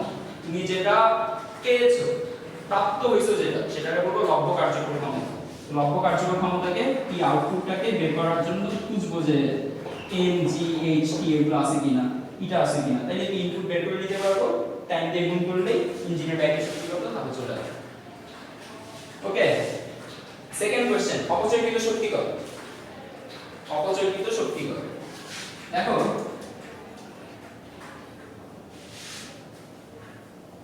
এটার জন্য অনেক ভাবে এটা করা যায়। প্রথমত তুমি ইঞ্জিনের ব্যয়িত শক্তি জানছো, মানে সে কতটুকু তোমার কাছ থেকে নিছে, তোমার কাছ থেকে সে কতটুকু নিছে সেটা তুমি জানছো। ইঞ্জিন তোমার কাছ থেকে কতটুকু নিছে, কোন ইঞ্জিন তোমার কাছ থেকে নিছে 20000 জুল। তোমাকে কাজ করে দিছে কতটুকু, বলো কাজ করে দিছে কতটুকু, কয় জুল কাজ করে দিছে তোমার। তোমার কাছ থেকে 2 কিলোওয়াট নিয়া তোমারে কতটুকু রিটার্ন করছে, 1.5 কিলোওয়াট। তো 1.5 কিলোওয়াট রিটার্ন করছে, এটার অর্থ কি, 1.5 কিলোওয়াট রিটার্ন করছে এটার অর্থ হচ্ছে 1500 ওয়াট সে রিটার্ন করছে। এরও অর্থ আছে, এর অর্থ হচ্ছে 1500 জুল পার সেকেন্ড সে রিটার্ন করছে, অর্থাৎ প্রতি সেকেন্ডে 1500 জুল করে সে রিটার্ন করছে। এখন প্রশ্ন আসা পড়ে যে তাহলে কত সেকেন্ড ধরে সে অন ছিল, সে 10 সেকেন্ড ধরে অন ছিল, প্রতি সেকেন্ডে সে 1500 জুল করে কাজ করে দিতেছে, তাহলে 10 সেকেন্ডে সে কতটুকু কাজ করে দিবে, 10 সেকেন্ডে সে টোটাল কাজ করে দিবে 1500 জুল ইনটু 10 সেকেন্ড সমান সমান 15000 জুল। সেকেন্ড পার সেকেন্ড কাটাকাটি দিয়ে 15000 জুল। ওই আগের মতো বের করে নিব,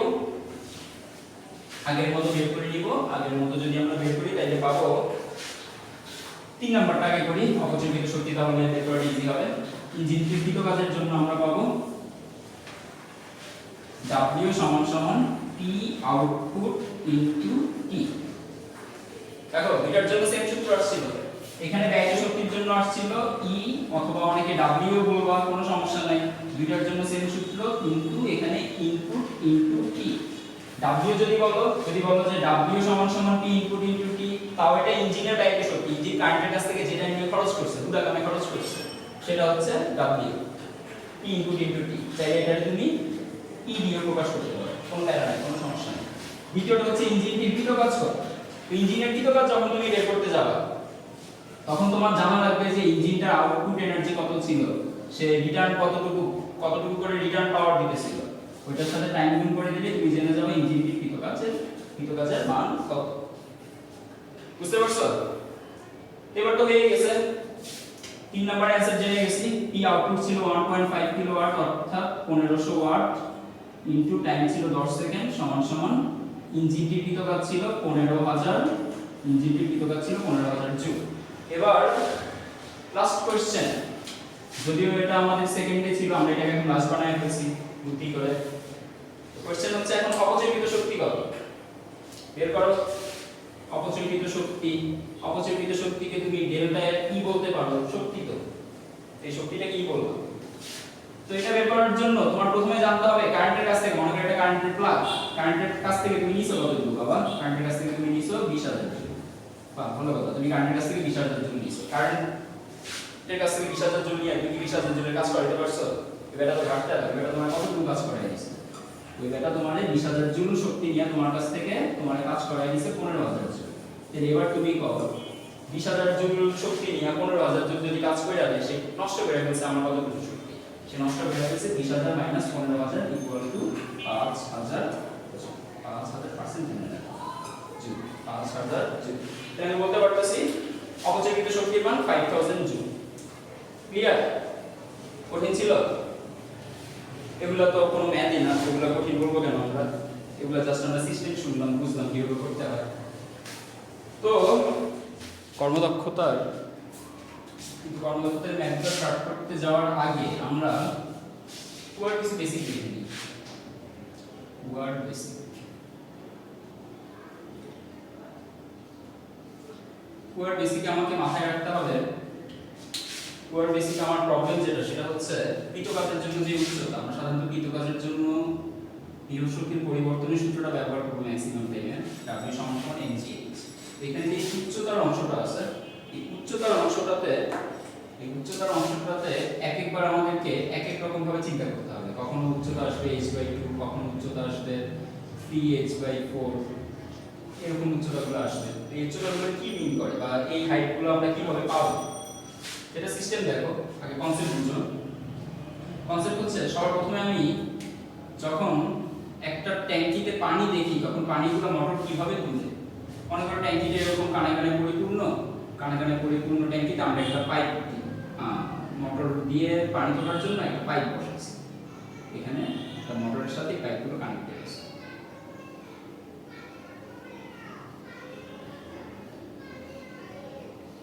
ওকে, এইখানে আমার মনে রাখতে হবে যে ব্যাপারটা সেটা হচ্ছে পানি কিভাবে উঠে, ওটা একটু ডিপেন্ড করে আমাকে হাইটটা বুঝতে হবে। দেখো আমরা যখন কুয়া থেকে পানি তুলি, এটাকে কুয়া বললাম না কারণ কুয়াতে সাধারণত পানির হাইটের কোনো পরিবর্তন হয় না। কুয়া দেখা যায় যে কুয়াতে কোনো তল থাকে না, কুয়াতে এই অংশটা খোলা থাকে, এই অংশ দিয়ে পানি আসে, এই অংশ দিয়ে দেখা যায় যে কোনো একটা নদী বা কোনো একটা লেক এগুলোর সাথে কুয়াটা কানেক্টেড থাকে। আবার কুয়ার যে দেয়াল, এই দেয়ালও সাধারণত মাটি হওয়ার কারণে মাটি থেকে চুইয়ে পানি এসে দেখা যায় যে কুয়ার যে পানির লেভেল সেটা সবসময় একই থাকে। কুয়ার সাধারণত আমাকে যখন বলে দিবে যে 10 মিটার গভীর কুয়া, তখন সেটা অ্যাকচুয়ালি 10 মিটার গভীরে অলওয়েজ থাকতেছে। আমি অলওয়েজ 10 মিটার গভীর থেকে পানি দিই। বা আমাকে যখন বলে দিবে 20 মিটার গভীরতার কুয়া, তখন আমি অলওয়েজ 20 মিটার গভীরতা থেকে পানি দিই। ওকে, কুয়ার জন্য সাধারণত আমার উচ্চতার কোনো পরিবর্তন হবে না। কুয়ার যে গভীরতা বলে দিবে সে সাধারণত সেই গভীরতাটা খালি অংশের গভীরতা। এখানে যে অংশটা খালি থাকতেছে সেই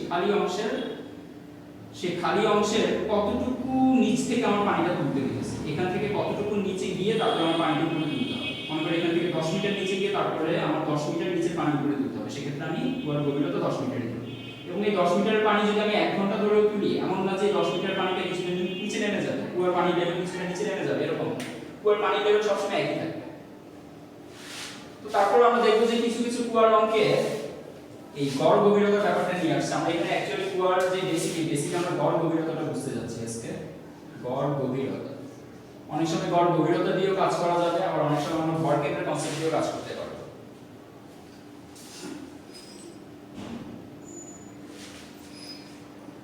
তো খেয়াল করো, যখন আমরা এই কুয়ার ম্যাথে যখন আমরা পানি দিই, পানিটা কিভাবে উঠে, আমরা যখন এই কুয়াতে কোনো একটা পাইপ ডুবাই, পানি তোলার জন্য একটা পাইপ ডুবাই, তখন পাইপটা কুয়াতে ডুবার সাথে সাথে পাইপের এই লেভেল পর্যন্ত পানি এসে ঢুকে থাকে। কতটুকু পর্যন্ত পানি ঢুকবে পাইপে? কুয়ার পানির লেভেলটা যে পর্যন্ত সেই লেভেল পর্যন্ত। কুয়ার পানির লেভেল আছে এই পর্যন্ত, তাহলে পাইপের ভিতরে পানি এই লেভেল পর্যন্ত এসে আটকে থাকে। তো এটা কুয়া না, আমরা বললাম যে এটা হচ্ছে একটা ট্যাঙ্ক, পানির ট্যাঙ্কি। তো এই যে পানির ট্যাঙ্কিটা, এই ট্যাঙ্কিতে আমি যখন পানি ওঠানো স্টার্ট করব, পানি ওঠানো স্টার্ট করার সাথে সাথে দেখা যাবে যে প্রথমে কিছুক্ষণ চলার পরে ট্যাঙ্কির পানির লেভেলটা কিছুটা নেমে যাবে। ওকে, তখন এই পাইপের ভিতরে পানির লেভেলটা কিছুটা নেমে যাবে। পাইপের পানির লেভেল তখন এখানে নেমে আসবে। আবার তার কিছুক্ষণ পরে দেখা যাবে পানির লেভেল আরো নামতেছে, সাথে সাথে পাইপের পানির লেভেলও নামবে।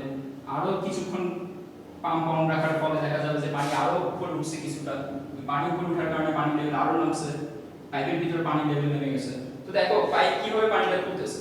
পাইপ সবার প্রথমে এই পয়েন্টের পানিগুলোকে উপরে তুলে পাঠিয়ে দিচ্ছে, দেন এই পয়েন্টের পানিগুলোকে তুলছে, দেন এই পয়েন্টের পানিগুলোকে তুলছে, দেন এই পয়েন্টের পানিগুলোকে তুলছে। এরকম করতে করতে পাইপ একদম কুয়ার বা ট্যাঙ্কির তলদেশে পানিগুলোকে তুলছে এক এক করে কর্নারে। এখন কথা হচ্ছে পাইপ যখন কুয়ার পানিগুলোকে তুলছে, দেখো তো এই ট্যাঙ্কির হাইট যদি h হয়, পাইপ কি সব সময় h উচ্চতা থেকে পানি তুলছে?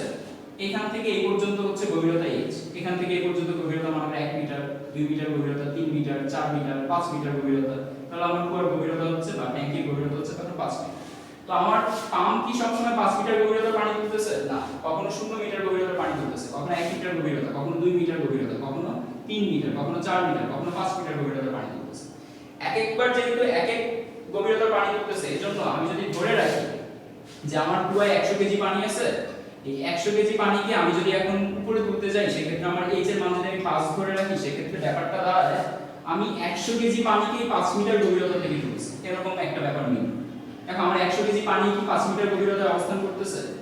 5 মিটার গভীরতায় তো বড় জোর 1 কেজি বা 2 কেজি বা 10-15 কেজি পানি আছে, বাকি পানিগুলো তো আছে উপরে। তো আমি যখন 100 কেজি পানির সাথে 5 গুণ দিচ্ছি উচ্চতা হিসাব করে, তখন তো 100 কেজি পানি 5 মিটার উপরে উঠতেছে। আমার এখানে কৃতকাজটা আসবে তখন ভুল।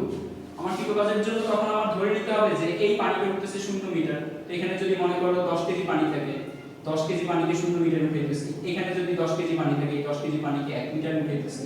এখানে যদি 10 কেজি থাকে, এই 10 কেজিকে মনে করো 2 মিটার উঠাইতেছি। এখানে 10 কেজি থাকলে এই 10 কেজিকে 3 মিটার উঠাইতেছি। এরকম করে আলাদা আলাদা করে প্রত্যেকটা ভরের জন্য আমরা যদি উচ্চতা হিসাব করে তারপর কাজ করতাম, তাহলে আমাদের হিসাবটা ঠিকঠাক হতো। নরমালি আমরা যদি 5 মিটার গভীরতায় 100 কেজি সবগুলো পানি দিতে দিই, তাহলে আমাদের হিসাবটা ঠিকঠাক আসবে, কারণ 100 কেজি সব পানি 5 মিটার গভীরতায় নেই। এই টাইপের সিচুয়েশনে আমরা কৃতকাজ বের করার জন্য, এই টাইপের সিচুয়েশনে কৃতকাজটাকে পারফেক্টলি বের করার জন্য আমরা যেই কাজটা করব, যেই জিনিসটা আমরা ধরে নিব প্রথম থেকে, সেটা হচ্ছে এই কুয়ার সমস্ত পানি, কুয়াতে যত পানি আছে সবগুলো পানি আমরা ধরে নিব তার ভর কেন্দ্রে অবস্থান করছে। ভর কেন্দ্রটা কি ছিল? একটা বস্তুর ভর কেন্দ্রে সমস্ত ভর সংরক্ষিত থাকে। মনে করো এই প্লেটের, এটা একটা প্লেট, এই প্লেটের ভর যদি আমি বলি যে 10 কেজি, তাহলে 10 কেজি কোথায় থাকে? প্লেটের ঠিক মাঝামাঝি যেখানে ভর কেন্দ্র আছে, সেই ভর কেন্দ্রের মধ্যে প্লেটের সমস্ত ভর থাকে। এই ভর কেন্দ্রের মধ্যে প্লেটের সমস্ত ভর থাকে, অর্থাৎ 10 কেজি এখানে আছে। তো আমরা ধরে নিব আমাদের যে ভরগুলো আছে, ট্যাঙ্কিতে যে পানিগুলো আছে, সমস্ত পানি ট্যাঙ্কির যে ভর কেন্দ্র, সেই ভর কেন্দ্রে অবস্থান করতেছে। মনে করো ট্যাঙ্কিতে পানি আছে 100 কিলোগ্রাম, তো 100 কিলোগ্রাম পানিকে আমরা ধরে নিব এই বিন্দুতে আছে। ওকে, তো এবার আমাদের কাজটা কি হবে, টার্গেটটা কি হবে? টার্গেটটা হবে এই বিন্দুটাকে ট্যাঙ্কি থেকে বাইরে করে নিয়ে যাওয়া। যেহেতু আমরা ধরে নিছি বিন্দুতে 100 কেজি পানি আছে, তার মানে আমাদের ট্যাঙ্কিতে এই বিন্দু ব্যতীত অন্য কোথাও এখন কোনো পানি নেই। প্রত্যেকটা জায়গা এখন খালি, শুধুমাত্র এই বিন্দুতেই সব পানি ধরে নিছি সব পানি এখন এই বিন্দুতে অবস্থান করছে। তা আমি যদি কোনো মতে বিন্দুটা নিয়ে উপরে উঠতে পারি, এই উপর পর্যন্ত বিন্দুটা নিয়ে উঠতে পারি, তার মানে কি 100 কেজি পানি উপরে উঠে গেল, ট্যাঙ্কি থেকে বের হয়ে গেল। এই যে দেখো ট্যাঙ্কির লেভেল থেকে বের হয়ে আসছে 100 কেজি পানি। তার মানে আমি যদি ভর কেন্দ্রের কনসেপ্ট দিয়ে কাজ করি, আমার হিসাবটা কিন্তু পারফেক্ট হতে পারে, কারণ ভর কেন্দ্রের মেইন কনসেপ্টটাই হচ্ছে ভর কেন্দ্রের সমস্ত ভর সংরক্ষিত আছে। সমস্ত ভরকে নিয়ে বের হয়ে যাওয়া মানে হচ্ছে ট্যাঙ্কিটা খালি করে ফেলা।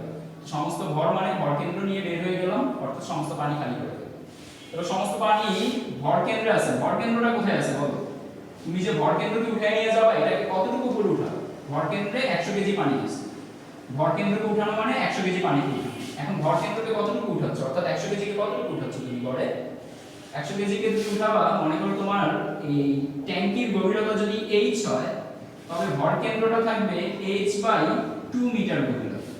ট্যাঙ্কির গভীরতার অর্ধেক গভীরতাতে, ট্যাঙ্কির টোটাল গভীরতার অর্ধেকে ভর কেন্দ্রটা অবস্থান করে। তো এই টাইমে আমি যদি আমার কৃতকাজ বের করতে যাই, সেক্ষেত্রে h এর জায়গায় আমি বসাবো h বাই 2, h এর জায়গায় আমি বসাবো h বাই 2, h এর জায়গায় h বাই 2 বসিয়ে আমার পারফেক্ট উচ্চতাটা আসছে। তখন সেক্ষেত্রে আমি ধরে নিই যে সব পানি এখান থেকে উঠতেছে, বা এভাবে আলাদা আলাদা করে হিসাব করতেছি না যে কিছু পানি এখান থেকে উঠে যাচ্ছে, কিছু পানি এখান থেকে, কিছু পানি এখান থেকে, কিছু পানি এখান থেকে, আলাদা আলাদা করে হিসাব করতেছি। সমষ্টিগতভাবে পারফেক্ট হিসাবটা করতেছি ভর কেন্দ্রের মাধ্যমে। ভর কেন্দ্রকে উঠে নিয়ে গেলাম, দ্যাট মিন্স সমস্ত পানি উঠে নিয়ে গেলাম। এবং সমস্ত পানি উঠানোর জন্য তখন আমাকে ডিফারেন্ট হাইট ধরতে হচ্ছে না। মোস্ট ভ্যালুয়েবল সুবিধা যেটা এখানে, সেই সুবিধাটা দেখো। আমি ভর কেন্দ্রকে যখন সরাবো, ভর কেন্দ্র তো জাস্ট একটা পয়েন্ট, একটা পয়েন্টকে আমি যখন সরাবো, তখন নিশ্চয়ই একটা পয়েন্টের জন্য এক একটা হাইট আসবে। এখানে যেমন এই পানির জন্য হাইট ছিল 5 মিটার, এই পানির জন্য হাইট 4 মিটার, এই পানির জন্য 3 মিটার। কিন্তু এই পয়েন্টটাকে যখন আমি সরাবো, এই পয়েন্টটা কতটুকু উপরে উঠবে? জাস্ট h/2 উপরে উঠবে। তো একটা পয়েন্ট উঠানো মানে আমি সমস্ত পানিকে উঠায় ফেললাম, এবং তখন আমাকে ডিফারেন্ট হাইটের ঝামেলায় যেতে হলো না। আমি একটা হাইট দিয়ে সমস্ত পানিকে খালি করে ফেলতে পারবো। এবার এই কনসেপ্টের আরো কিছু ডিটেইলস আমাদের জানা বাকি আছে। মনে করো তুমি যখন এভাবে বলতে পারো যে, মনে করো আমি ধরে নিলাম আমার এই ট্যাঙ্কিতে পানির জায়গায় এরকম একটা প্লেট আছে, ওকে? আমি যদি এখন ট্যাঙ্কি থেকে প্লেটটাকে বের করে নিয়ে যাই, সেক্ষেত্রে ভর কেন্দ্রটার সিচুয়েশন কি হবে, ভর কেন্দ্রটার অবস্থা কি হবে? আমি ট্যাঙ্কি থেকে যখন প্লেটটাকে বের করে নিয়ে যাব, ট্যাঙ্কি থেকে যখন সম্পূর্ণ প্লেটটাকে বের করে আমি নিয়ে যাব, সম্পূর্ণ প্লেটটাকে যখন ট্যাঙ্কি থেকে বের করে আমি নিয়ে আসছি, তখন আমার ভর কেন্দ্র এখানে চলে আসছে। এবার এখানে একটা ব্যাপার খেয়াল করো, আমি যখন সম্পূর্ণ প্লেট নিয়ে বের হচ্ছি তখন ভর কেন্দ্রটাকে আমি কি শুধু টাঙ্কি থেকে বের করলাম নাকি বের করার পর আরো কিছু উপরে উঠাইলাম? আমি শুধু ভর কেন্দ্রটাকে টাঙ্কি থেকে বের করলাম না, ভর কেন্দ্রকে টাঙ্কি থেকে বের করা মানে এই জায়গায় নিয়ে আসা। আমি ভর কেন্দ্রকে তো এখানে আনি, ভর কেন্দ্রকে আরো কিছুটা উপরে উঠেছি। সম্পূর্ণ প্লেটকে বের করলে ভর কেন্দ্র এখানে থাকবে না, আরো উপরে উঠবে। তো সেই ক্ষেত্রে দেখো আমি যখন বলতেছি যে ভর কেন্দ্রকে উপরে উঠাইতেছি তখন ব্যাপারটা মিন করে আমি অর্ধেক পানি উপরে উঠাইলাম, অর্ধেক পানি নিচে রেখে দিই। বুঝছো? আমি যখন ভর কেন্দ্রকে উপরে উঠাইতেছি, ভর কেন্দ্রকে যখন উপরে উঠাইতেছি তখন অর্ধেক পানি উপরে উঠাইলাম, অর্ধেক পানি রেখে দিলাম। কেমনে? ভর কেন্দ্রকে উপরে উঠানো মানে হচ্ছে এই যে ভর কেন্দ্রটা, এই যে ভর কেন্দ্রটা, ভর কেন্দ্রকে উপরে উঠানো মানে হচ্ছে ট্যাঙ্কি থেকে বের করে নিয়ে আসা। ভর কেন্দ্র ছিল আগে এখানে, এখান থেকে তাকে বের করে নিয়ে আসতে গেলে জাস্ট h/2 করে উঠাইলেই টাঙ্কি থেকে সে বের হয়ে গেল। এখন টাঙ্কি থেকে সে যখন বের হইলো তখন কি সমস্ত ভর বের হইছে? এখানে যখন সমস্ত ভর বের হয়ে গেছে, এই 100 কেজি প্লেটটাকে উপরে নিয়ে যাওয়া মানে 100 কেজি সমস্ত পানিকে বের করে নিয়ে গেছে। এখানে যখন আমি ভর কেন্দ্রকে বের করে নিয়ে গেছি তখন আমার পানির অবস্থার দিকে তাকাতো, মনে করো যে প্লেটের ভিতরে সমস্ত পানি আছে, এই প্লেটটাই হচ্ছে 100 কেজি পানি। দেখো তো এখন 100 কেজি পানি কি ট্যাঙ্কি থেকে পুরোপুরি বের হইছে? 50 কেজি বের হইছে, বাকি 50 কেজি তো ট্যাঙ্কির ভিতরে আছে। এখানে দেখো 100 কেজি বের হয়ে গেছে, কিন্তু এখানে 100 কেজি কি বের হতে পারছে? আমরা বলছি আমাদের ভর কেন্দ্রটাকে জাস্ট ট্যাঙ্কি থেকে বের করতে পারলে, আমাদের ভর কেন্দ্রটাকে জাস্ট ট্যাঙ্কি থেকে বের করতে পারলে সমস্ত পানি বের হয়ে গেল। কিন্তু অ্যাকচুয়ালি কি বের হচ্ছে? অ্যাকচুয়ালি তো অর্ধেক পানি ট্যাঙ্কিতে থেকে যাবে, অর্ধেক পানি বের হবে। তো এখানে কনসেপ্টটা অ্যাকচুয়ালি কিভাবে মিলে? কনসেপ্টটা ভুল না। আমরা এখানে যেটা বলছি যে ভর কেন্দ্রকে h/2 বের করলে সমস্ত পানি বের হবে, এটা সঠিক কনসেপ্ট। এখন সঠিক কনসেপ্টে এই ব্যাপারটা কিভাবে মিলাবো? যে ভর কেন্দ্রকে অর্ধেক বের করলাম, ফাইন, কিন্তু সমস্ত পানি তো বের হলো না, অর্ধেক পানি বের হলো, বাকি অর্ধেক ট্যাঙ্কিতে রয়ে গেল। এটার জন্য আমাদেরকে বুঝতে হবে আমি পানিগুলোকে কি জাস্ট এই লেভেল পর্যন্ত আনবো? এটা যে আমার ট্যাঙ্কি, এই ট্যাঙ্কিতে পানিকে আমি কোন লেভেলে আনবো? সমস্ত পানিকে কোন লেভেলে আনবো? দেখো এগুলো অলরেডি ট্যাঙ্কির উপরে লেভেল আছে, এগুলোর কোথাও নামা নেই। এগুলোর কোথায় নিতে হবে? এগুলোর এই লেভেলে আনতে হবে। এগুলোর কোথায় নিতে হবে? এগুলোর এই লেভেলে আনতে হবে। এগুলোর এই লেভেলে আনতে হবে। এগুলোর এই লেভেলে আনতে হবে। সবগুলো পানিতে জাস্ট এই লেভেলে আনতে হবে। এখন এই অর্ধেক পানির দিকে তাকাও, এই অর্ধেক পানি কি জাস্ট এই লেভেলে আছে? এই অর্ধেক পানির মধ্যে কিছু পানি এই লেভেলে আছে, কিছু পানি উপরে উঠে গেছে, কিছু পানি আরো উপরে উঠছে, কিছু পানি আরো উপরে উঠছে, কিছু পানি আরো উপরে উঠছে। টোটাল এখানে আমি কতটুকু এক্সট্রা উঠাই ফেললাম? এই পানিগুলোকে এক্সট্রা কতটুকু উঠাইলাম? আমাকে তো এতটুকু উঠাইতে বলেনি, আমাকে বলছে জাস্ট ট্যাঙ্কির মুখে নিয়ে আসতে পানিগুলো। ট্যাঙ্কির যে লেভেল, আপার লেভেল, সেই আপার লেভেলে সবগুলো পানিকে নিয়ে আসতে হচ্ছে। আমি ট্যাঙ্কি খালি করা মানে আপার লেভেলে নিয়ে আসতেই হইল। এখন আমি কি শুধু আপার লেভেলে আছি? আপার লেভেল থেকে আরো হাইটে উঠছি না? আমার তো এই হাইটে উঠতে বলেনি, এই হাইটটা ছিল এক্সট্রা হাইট। যখন আমি এখানে এক্সট্রা কিছু হাইট উঠে গেছি, এই উঠার জন্য আমি কিছু কাজও করছি। আমি যেহেতু এখানে ভর কেন্দ্রকে এই জায়গায় নিয়ে আসছি, কারণ আমি অর্ধেক পানিকে এক্সট্রা হাইট উঠাইছি। এক্সট্রা হাইট উঠানো মানে কিছু এক্সট্রা কাজ করা। তো এখানে যেহেতু আমি একটা এক্সট্রা কাজ করেছি, এখানে যে এক্সট্রা কাজটা আমি করিনি, যে কাজটা এখানে বাকি আছে, এই পানিগুলোকেও এই লেভেলটাকেও এখানে আনতে হবে, এই লেভেলটাকেও এখানে আনতে হবে, এটাকেও এখানে আনতে হবে। তো এই সবগুলোকে আমি যখন এখান থেকে এখানে আনবো তখন আমি h/2 এর একটা কাজ করব, যে কাজটা আমি এখনো করিনি। এই কাজটা না করলে এখানে একটা এক্সট্রা কাজ আমি করছি, দেখতে পাচ্ছ। তো এই এক্সট্রা কাজ আর যে কাজটা করিনি, দুইটা মিলে কাটাকাটি গিয়ে আলটিমেটলি দেখা গেছে যে আমি ভর কেন্দ্রটাকে এখানে উঠানো মানে এই সমস্ত পানিকে উঠানো। কিভাবে? আরো বলে দিই, ভর কেন্দ্রকে উঠানো মানে সমস্ত পানিকে উঠানো। কিভাবে? ভর কেন্দ্রকে যখন উঠেছি অর্ধেক পানি ট্যাঙ্কির ভিতরে আছে, অর্ধেক পানি ট্যাঙ্কির বাইরে আছে। যে অর্ধেক পানি ট্যাঙ্কির বাইরে গেছে সেগুলো একটু এক্সট্রা বাইরে চলে গেছে, এক্সট্রা বাইরে নেওয়ার কথা ছিল না। তোমার এই অর্ধেক পানিকে শুধু ট্যাঙ্কির মুখে আনতে হবে। তুমি এখানে তো আনছো, এনে আবার কিছুটা উপরে উঠে গেছে, কিছু পানি এখানে নিয়ে আসছো। এখানে তো পানি আনা দরকার ছিল না, আমার পানিগুলোকে এখানে রাখতে পারবি। এই অর্ধেক পানিকে যেহেতু এক্সট্রা উঠেছি, তাই এই অর্ধেক পানিকে না উঠানোর কাজটা আমি এখানে এক্সট্রা উঠানোর মাধ্যমে করে ফেলেছি। তো হয়তো দেখা যাচ্ছে যে অর্ধেক পানি ট্যাঙ্কিতে রয়ে গেছে, কিন্তু আমি যেহেতু এখানে অর্ধেক এক্সট্রা কাজ করেছি, সেই অর্ধেক এক্সট্রা কাজের মধ্যে যে কাজটা আমি করিনি সেটা চলে আসছে, অর্থাৎ আমার কাজটা ভিতরে ভিতরে হয়ে গেছে।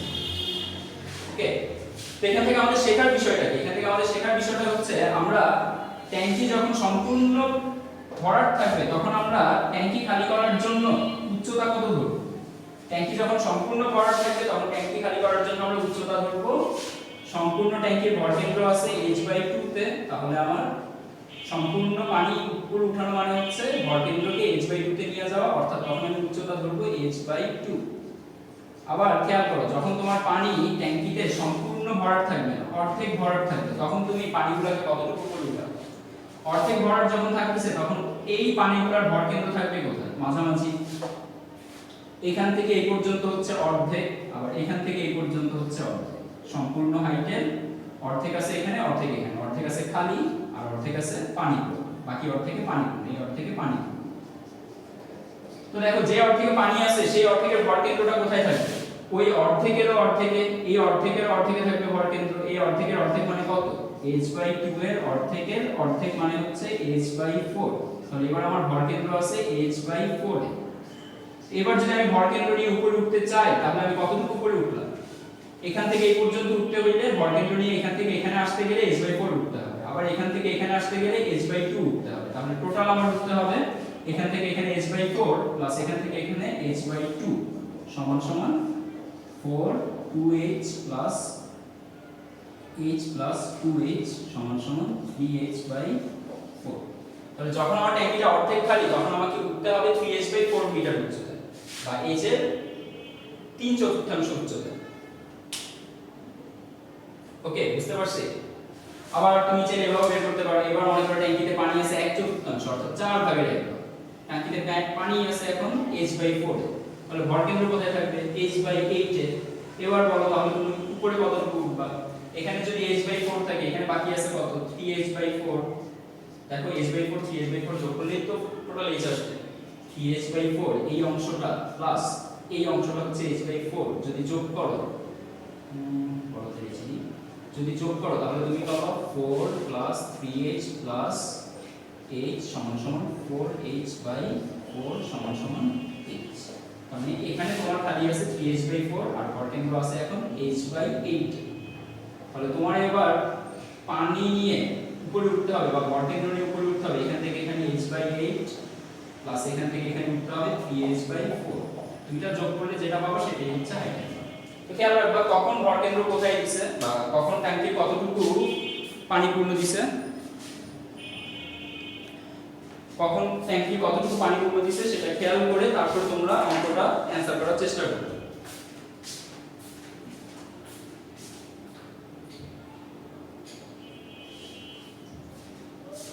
এবার আমরা এই ম্যাথগুলো 1 বাই 1 অ্যানসার করার ট্রাই করি। ম্যাথগুলো 1 বাই 1 অ্যানসার করার ট্রাই করি।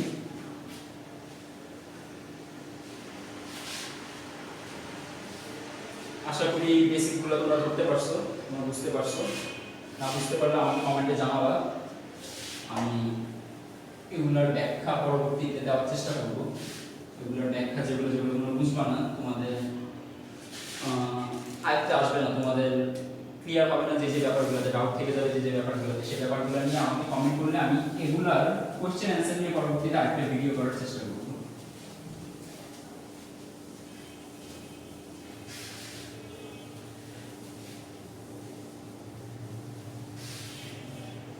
চলো আমরা আমাদের ম্যাথগুলোর অ্যানসার বের করি 1 বাই 1। ফার্স্ট ম্যাথের দিকে যাই। বলছে 100 মিটার গভীর কুয়া থেকে প্রতি মিনিটে 1000 কিলোগ্রাম পানি উঠানো হয়। যদি ইঞ্জিনের ক্ষমতা 20% নষ্ট হয় তবে ইঞ্জিনের অক্ষমতা কত? ইঞ্জিনের অক্ষমতা মানে কি? আমরা প্রথমে বলে নিয়েছিলাম ইঞ্জিনের ক্ষমতা বলতে ইনপুট পাওয়ারটা জিজ্ঞেস করে, অর্থাৎ তোমার পাওয়ার ইনপুট যেটা সেটা বের করতে হবে, পি ইনপুট যেটা সেটা বের করতে হবে। পি ইনপুট কত এটা তোমাকে এখন বের করতে হবে। চলো আমরা দেখি কিভাবে করব এটা। কুয়ার গভীরতা দিয়ে দিয়েছে 100 মিটার। খেয়াল করো, কুয়ার গভীরতা দিয়ে দিয়েছে 100 মিটার।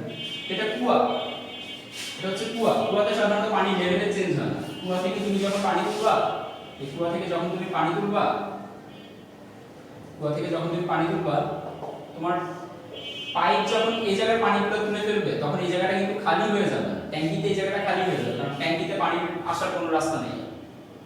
কিন্তু কুয়াতে এই অংশটা পানি তুলে ফেললেও এই অংশটা খালি হবে না। দেখা যাবে এখান থেকে পানি চুয়ায় চুয়ায় আসছে, অথবা নিচে থেকে পানি এসে এই জায়গাটা আবার ভরাট করে দেবে। তো কুয়ার জন্য যেটা 100 মিটার গভীরতা সেটা 100 মিটার। এখন 100 মিটার বলতে কি মিন? 100 মিটার বলতে মিন করার ব্যাপারটা এরকম, কুয়ার এই জায়গাটায় পানি আছে আর এখান থেকে এই পর্যন্ত হচ্ছে 100 মিটার। এখান থেকে এই পর্যন্ত হচ্ছে 100 মিটার, এই জায়গাটায় পানি আছে। তো সব সময় তুমি যখন এখান থেকে পাইপ দিয়ে পানি তুলতেছো, কুয়াতে পাইপ অত বেশি নিচে নামা লাগে না, অনেকে একটুখানি নিচে রাখে। পানি লেভেল যদি অল্প একটু নামে তাহলে প্রবলেম না। অনেক সময় দেখা গেছে গ্রীষ্মকালে পানি শুকানোর কারণে লেভেল একটু নেমে যেতে পারে, জন্য পাইপটা অনেকে হয়তো একটু নিচে রাখবে। তো খেয়াল করো, আমি যদি পাইপটাকে সবসময় এই জায়গায় রাখি, আমার এখান থেকে পানি সবসময় উঠে যাবে। এই পানিগুলো উঠানোর পরে দেখা যাবে যে নরমালি খালি হয়ে যাওয়ার কথা, কিন্তু কুয়া খালি হবে না, কুয়া আবার এই জায়গাটা ভরাট করে ফেলবে, নিজে নিজে আবার রিসাইকেল করে ফেলবে পানিটা রিফিল করে ফেলবে, সরি রিসাইকেল না, আবার নিজে নিজে রিফিল করে ফেলবে, বারবার রিফিল করতে করতে দেখা যাবে একই জায়গায় পানি উঠতেছে। তো এখানে 100 মিটার গভীর কুয়া থেকে আমি যখন পানি তুলতেছি তখন আমার সময় লাগতেছে 1 মিনিট এবং পানি উঠাচ্ছি আমি 100 কেজি। যেহেতু এটা কুয়া, ট্যাঙ্কি হইলে আমরা এখানে ভরটেকের কনসেপ্ট আনতাম, এটা যেহেতু কুয়া এখানে আবার টানলাম না, দেখি আমাদের অ্যান্সার মিলবে কিনা। না মিললেও আমরা আমাদের কনসেপ্টে অটল থাকবো, কারণ আমরা বলেই দিছি কুয়াতে উচ্চতার কোনো হেরফের হবে না, ভরকেন্দ্র সবসময় একই জায়গায় অবস্থান করবে। খেয়াল করো, হাইট আমরা ধরে নিলাম, h এর মান ধরে নিলাম 100 মিটারস, হাইটের ভ্যালু ধরে নিলাম আমরা, হাইট ধরে নিলাম আমরা 100 মিটারস।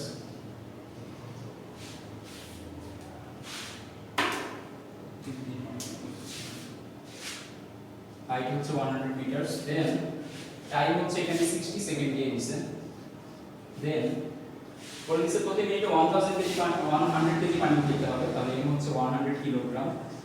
দেন বলা আছে ইঞ্জিনের ক্ষমতা 20% নষ্ট হয়, মানে ইনপুট যেটা দিব সেটা থেকে 20% পাওয়ার নষ্ট হয়ে যায়, ইনপুট পাওয়ার যা দিব ওখান থেকে 20% নষ্ট হয়ে যায়, যেটা কাজে লাগে সেটাই কর্মদক্ষতা। তাই কর্মদক্ষতা হচ্ছে 100 মাইনাস 20% নষ্ট হয়, তার মানে আমার কর্মদক্ষতা হচ্ছে 80%।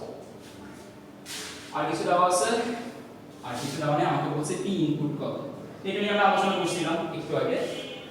অনেক সময় পি ইনপুট দুই ভাবে বের করব, কখনো কখনো ডিরেক্ট দেওয়া থাকবে পি ইনপুট, ওইখান থেকে আমরা ইঞ্জিনের ব্যয়িত শক্তি বের করব পি ইনপুট ইনটু টি দিয়ে। আবার যখন ডিরেক্ট পি ইনপুট দেওয়া থাকবে না তখন পি ইনপুটটা এই অঙ্কের মতো নিয়মে বের করে তারপর টাইম দিয়ে গুণ করলে ব্যয়িত শক্তি পাওয়া যায়।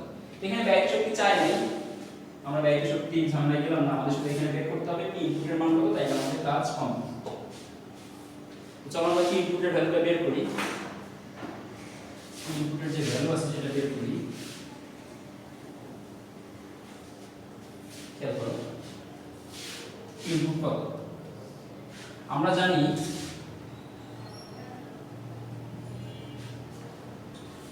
জানি ইটা সমান সমান, আমরা বলবো ইটা সমান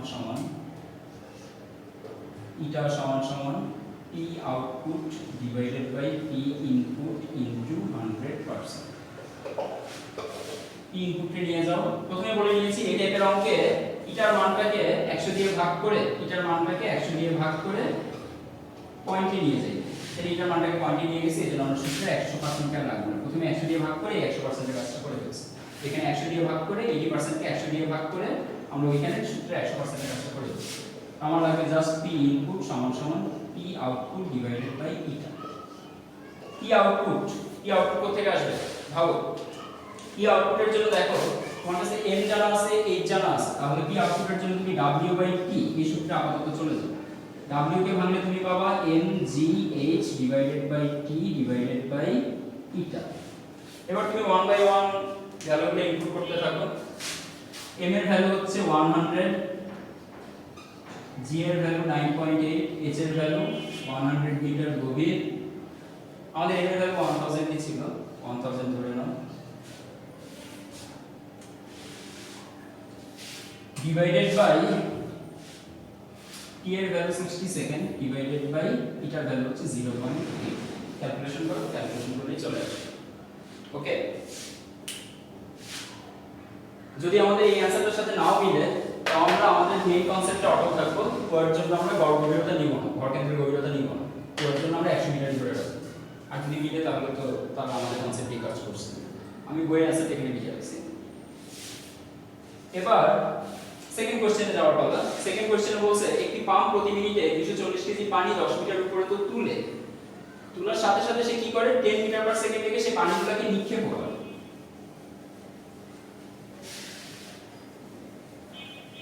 দেখো এখানে দুইটা কাজ করে, একটা হচ্ছে পানির গতি শক্তি পাল্টায় আর একটা হচ্ছে পানির বিভব শক্তি পাল্টায়। তুমি যখন পানিগুলোকে 10 মিটার উপরে তুলতেছো তখন পানিগুলোর বিভব শক্তি পাল্টাইতেছো, আবার পানিগুলোকে যখন তুমি উপরে তুলে একটা বেগ দিচ্ছ তার মানে তার গতি শক্তিও পাল্টাইছো। পানি যখন ট্যাঙ্কিতে থাকে এমন তো না ট্যাঙ্কিতে সে গতিশীল থাকে, দৌড়াদৌড়ি করতে থাকে ট্যাঙ্কিতে। পানি যখন ট্যাঙ্কিতে থাকে তখন পানি স্থির থাকে। তো দেখো আমরা ধরে নিলাম এটা হচ্ছে আমাদের ট্যাঙ্কি। এই ট্যাঙ্কিতে যে পানিগুলো আছে, এই ট্যাঙ্কিতে এখন যে পানিগুলো আছে, এই ট্যাঙ্কিতে যে পানিগুলো আছে, এই পানিগুলো এখন আমরা কতটুকু উপরে উঠাতে হবে? 10 মিটার উপরে উঠাতে হবে। মানে করে এখান থেকে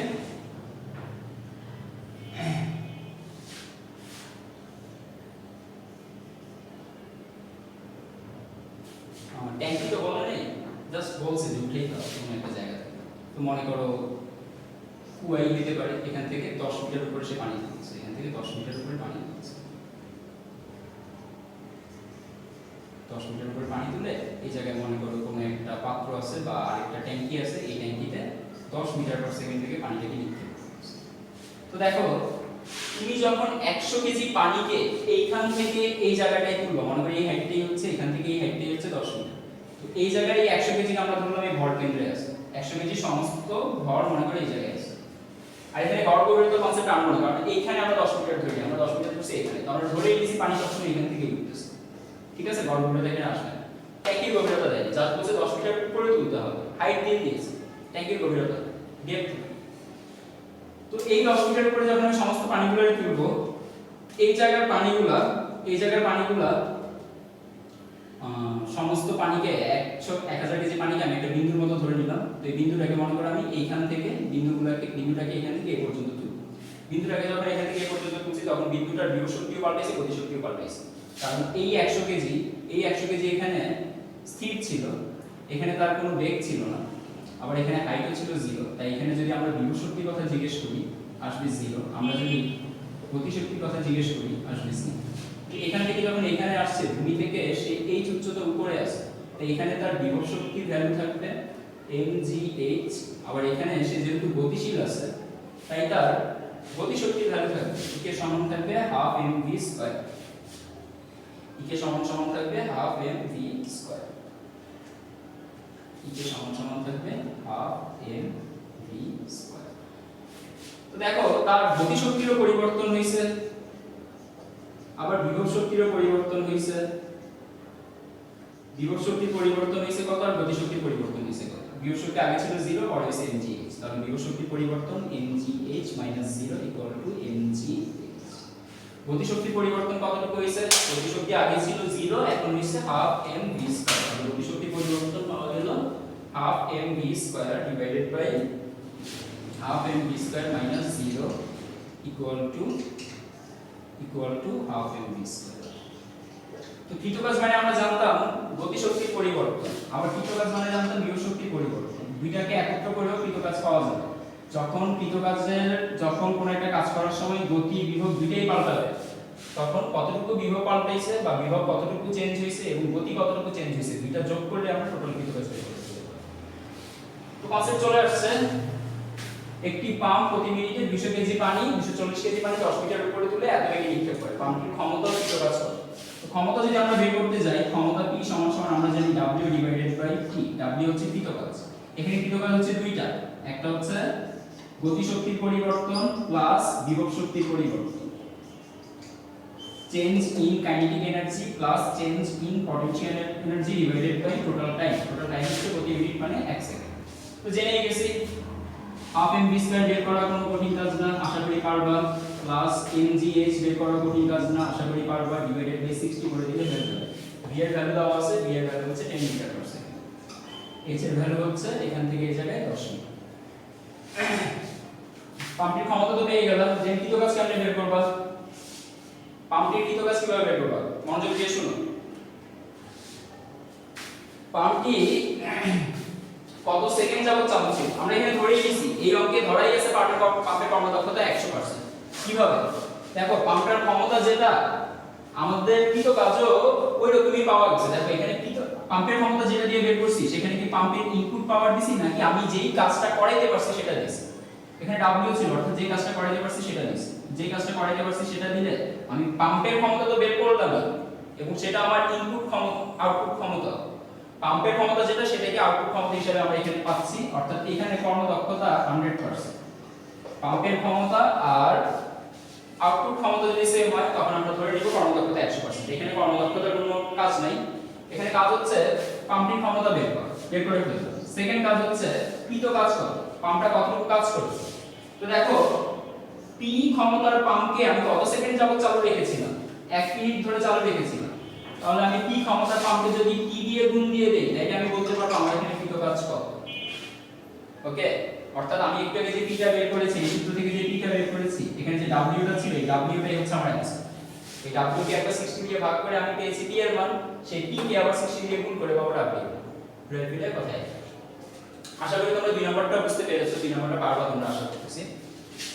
3 নাম্বার বলছে একটি পানিপূর্ণ কুয়ার গভীরতা 7.2 মিটার এবং ব্যাস হচ্ছে 4 মিটার।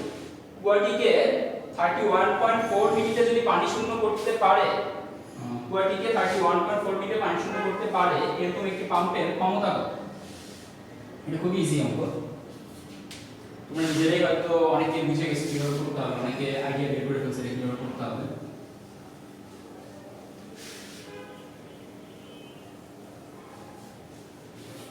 কিভাবে করতে হবে বলো তো,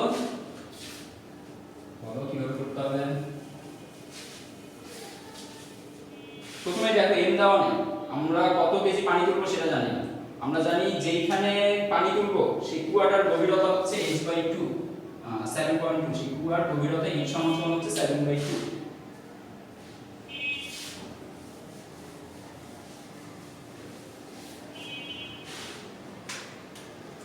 এটা করার জন্য আমরা এভাবে চিন্তা করলেই হয়, চিত্রে এভাবে চিন্তা করলেই হয়। এই কুয়ার গভীরতা হচ্ছে 7.2। তো প্রথমে কৃতকাজের জন্য উচ্চতা যেটা, কৃতকাজের উচ্চতাটা বের করে নাও। যেহেতু 7.2 পুরোটা দিয়ে পানি আছে, তাহলে পানিকে উঠাইতে হবে এবার ভর কেন্দ্রের সরণ যতটুকু ততটুকু। ভর কেন্দ্রের সরণ হচ্ছে h/2, এর উচ্চতা হবে 7.2 ডিভাইডেড বাই 2 অর্থাৎ 3.6 মিটার। এটা হচ্ছে কৃতকাজের জন্য উচ্চতা। ওকে, এবার দেখো কোথাও পানির ভর দেওয়া নেই। পানির ভর বের করার জন্য আমাকে একটা হাইট দিয়ে দিয়েছিল আর একটা রেডিয়াস দিয়ে দিয়েছিল। এখানে ব্যাসার্ধ দেওয়া ছিল 4, ব্যাস দেওয়া ছিল 4 মিটার, তাহলে ব্যাসার্ধ আসবে 2 মিটার। ব্যাসার্ধ আসবে diameter by 2 equal to 2 metre.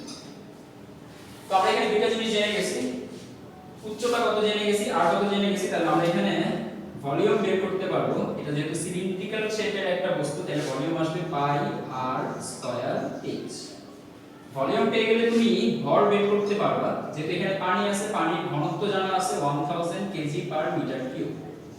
1000 KG per metre কিউবের ঘনত্ব বিশিষ্ট পানির আয়তন জেনে গেছি। আয়তনের সাথে ঘনত্বটা গুণ দিয়ে দিলে এখন আমরা বলতে পারবো আমাদের যে পানিটা ট্যাঙ্কিতে আছে সেই পানির ভর কত। রো ইনটু ভি ইনটু আমরা বলতে পারবো আমাদের পানির ভর জেনে গেছি।